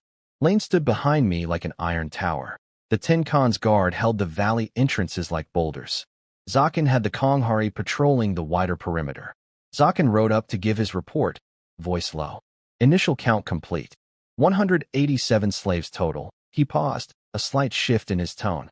30 of them show black iron level battle aura or magical potential. 23 lean toward agility and ranged ability, suited for the Khajiit mounted archer path. 7 lean toward strength and defense, suited for the Imperial heavy cavalry path. The rest are elderly, women, children, or ordinary adults with no combat foundation. 30 black iron level fighters among the slaves. My eyes lit up. To survive an orc labor camp and still hold on to their battle aura meant these people had real talent and willpower. With the right transformation, they could fight immediately. Remove all chains. Hand out food and warm clothing. Women, children, and elderly first. Lane dismounted and started breaking shackles with raw strength and aura strikes. Soldiers passed out rations and thick blankets. The first warmth and food these people had tasted in who knows how long brought a faint spark back into their dead eyes. I turned my attention to the 30 with potential, mostly younger men, gaunt but still carrying a stubborn fire deep in their stares. You? Look at me. 30 heads snapped up. Tell me your names, what you were, and your hatred. Silence. Then it broke open. A scarred young man stepped forward, voice raw with poison. Bach, Blackstone Town militia. My parents and sister. Orcs killed them all. I want to eat their flesh. A lean, sharp-eyed hunter followed. Iwan, my village was burned. Wife and child gone. I want revenge. A thick-armed man growled. Raymond, blacksmith's apprentice. My master had his skull crushed protecting us. I'll pay them back in blood. A pale young woman spoke last, voice trembling but iron underneath. Lena, junior water mage. My teacher drained dry by an orc shaman so we could escape. I will get stronger. I will kill every one of those animals, name after name, story after story, blood and tears woven with hatred so deep it could burn through stone. 30 voices that started as shaking whispers built into a compressed roar, a volcano seconds from erupting. Their eyes blazed with vengeance. The numbness was gone. The despair was gone. Only fire remained. Good. My voice cracked through the valley like thunder. I drew my snow eagle sword and thrust it skyward, letting my aura explode outward. Your hatred, I heard it. Your tears, I saw them. Your families will not have died for nothing. I am Ron Windsor, son of the Snow Wolf family, viscount of the Snow Eagle, lord of Kanglan. And I'm giving you one chance, a chance to take revenge with your own hands, a chance to wash away your shame in orc blood. a chance to reclaim your strength and your dignity. My words hit them like hammer blows. Eyes went wide. Breathing turned heavy. But my voice dropped to cold iron. This chance is only for those who deserve it. Only for those who can pick up a weapon and strike a killing blow. I swept my gaze across 30 pairs of burning eyes. Will you take up my sword? Become my warriors? Ride with me deep into orc territory and use their skulls and blood to honor your dead? Yes. 30 voices erupted at once. Hoarse, raw, absolute. The fire of revenge had consumed them completely. Good. I sheathed my sword and sank my mind into the system. 23 for the Khajiit mounted archer path. Convert to Khajiit noble sons. 7 for the Imperial heavy cavalry path. Convert to Imperial citizen cavalry. Spend the dinars. Transform. The system confirmed. Energy exploded outward from me in an invisible wave. The wind and snow in the valley seemed to freeze for a heartbeat. All 30 slaves jolted as if struck by lightning. A warm, overwhelming power flooded into their bodies. Gasps and shouts filled the air. What is this? My body. It's burning. Light bloomed across their skin. The 23 archer candidates, including Lena the mage, were wrapped in pale green wind energy. Their muscles reshaped into lean, balanced forms. Their eyes sharpened to hawk-like precision. Knowledge poured into their minds. Mounted archery, horse control, composite bow technique, step tracking, as natural as breathing. The 7 heavy cavalry candidates glowed with earthy golden light. Muscles swelled and hardened. Bones cracked and thickened. A deep, steady power settled into their frames. Their minds filled with lance charges, shield work, formation tactics, solid and instinctive. Their rags disintegrated under the energy. New equipment materialized from nothing. The Khajiit noble sons now wore tough leather-plated armor with composite bows, quivers, and curved swords. The Imperial citizen cavalry stood in solid chain armor with heavy lances and kite shields. The light faded. 30 completely reborn warriors stood where broken slaves had been moments ago. Wounds healed. Exhaustion erased. Replaced by full strength, condensed black iron aura, razor-sharp eyes, and the roaring fire of revenge burning hotter than ever. They felt the power surging inside them, the combat skills etched into their minds, and disbelief mixed with wild joy on their faces. Then, as one, they dropped to one knee, fists crashing against their chests, voices ringing through the valley. Khajiit noble sons, Imperial citizen cavalry, greet our lord. We will die for you. We will wash our shame in orc blood. We will have our revenge. The other slaves stared in stunned silence. People who had been chained and starving beside them just moments ago now stood armed, armored, and radiating dangerous power. The numbness in their eyes cracked, replaced by shock, envy, and for the first time in a long while, a tiny, fragile flame of hope. I looked at my 30 new soldiers and felt a cold smile form. This wasn't just a welcome addition of fighters. This was proof of something bigger. Proof that my strategy of fighting behind enemy lines and growing stronger from the war itself had limitless potential. Proof that I could turn the Orc Kingdom's own backyard into a forge, and from it, hammer new blades for my army. The Orc Rear wasn't just a hunting ground.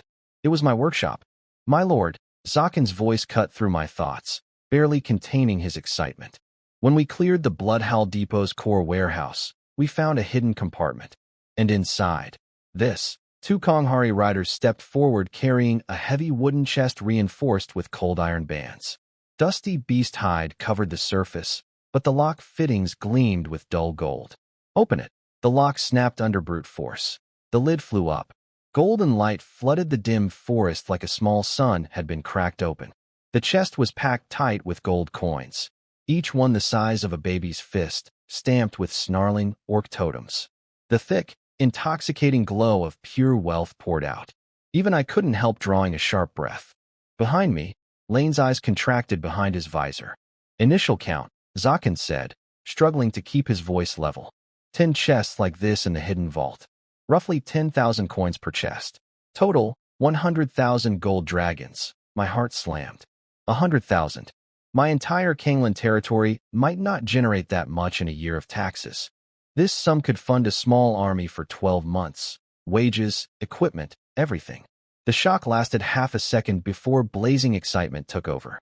I stepped forward, scooped up a handful of cold, heavy coins, and let them waterfall through my fingers, golden light streaming between them. So this is the blood reward. The orc court's payment meant to reach the front lines, to motivate their warriors and celebrate victories. I smiled, cold and amused. What a shame. Their brave soldiers at the front will never see a single coin. I laughed, deep, genuine, triumphant. Everything the orcs scraped together, handed to us on a plate. The finest joke fate ever told. Zakin and Lane couldn't help grinning too. This wasn't just money. It was proof that our mission behind enemy lines was paying off beyond anything we had imagined. I pulled the gold into the system's storage space. All 10 chests vanished in an instant, leaving only a faint metallic scent in the air. My system panel now showed 100,000 dinars. The number burned bright. And then the real understanding hit me. One supply depot. Just one. 100,000 gold. How many depots like Bloodhowl were scattered across the Orc South?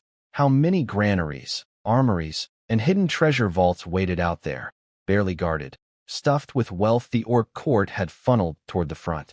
This wasn't a crisis. This was the opportunity of a lifetime. Yes, we were deep behind enemy lines. Yes, we were surrounded by hostile territory. But the Orc main force had marched south to the front.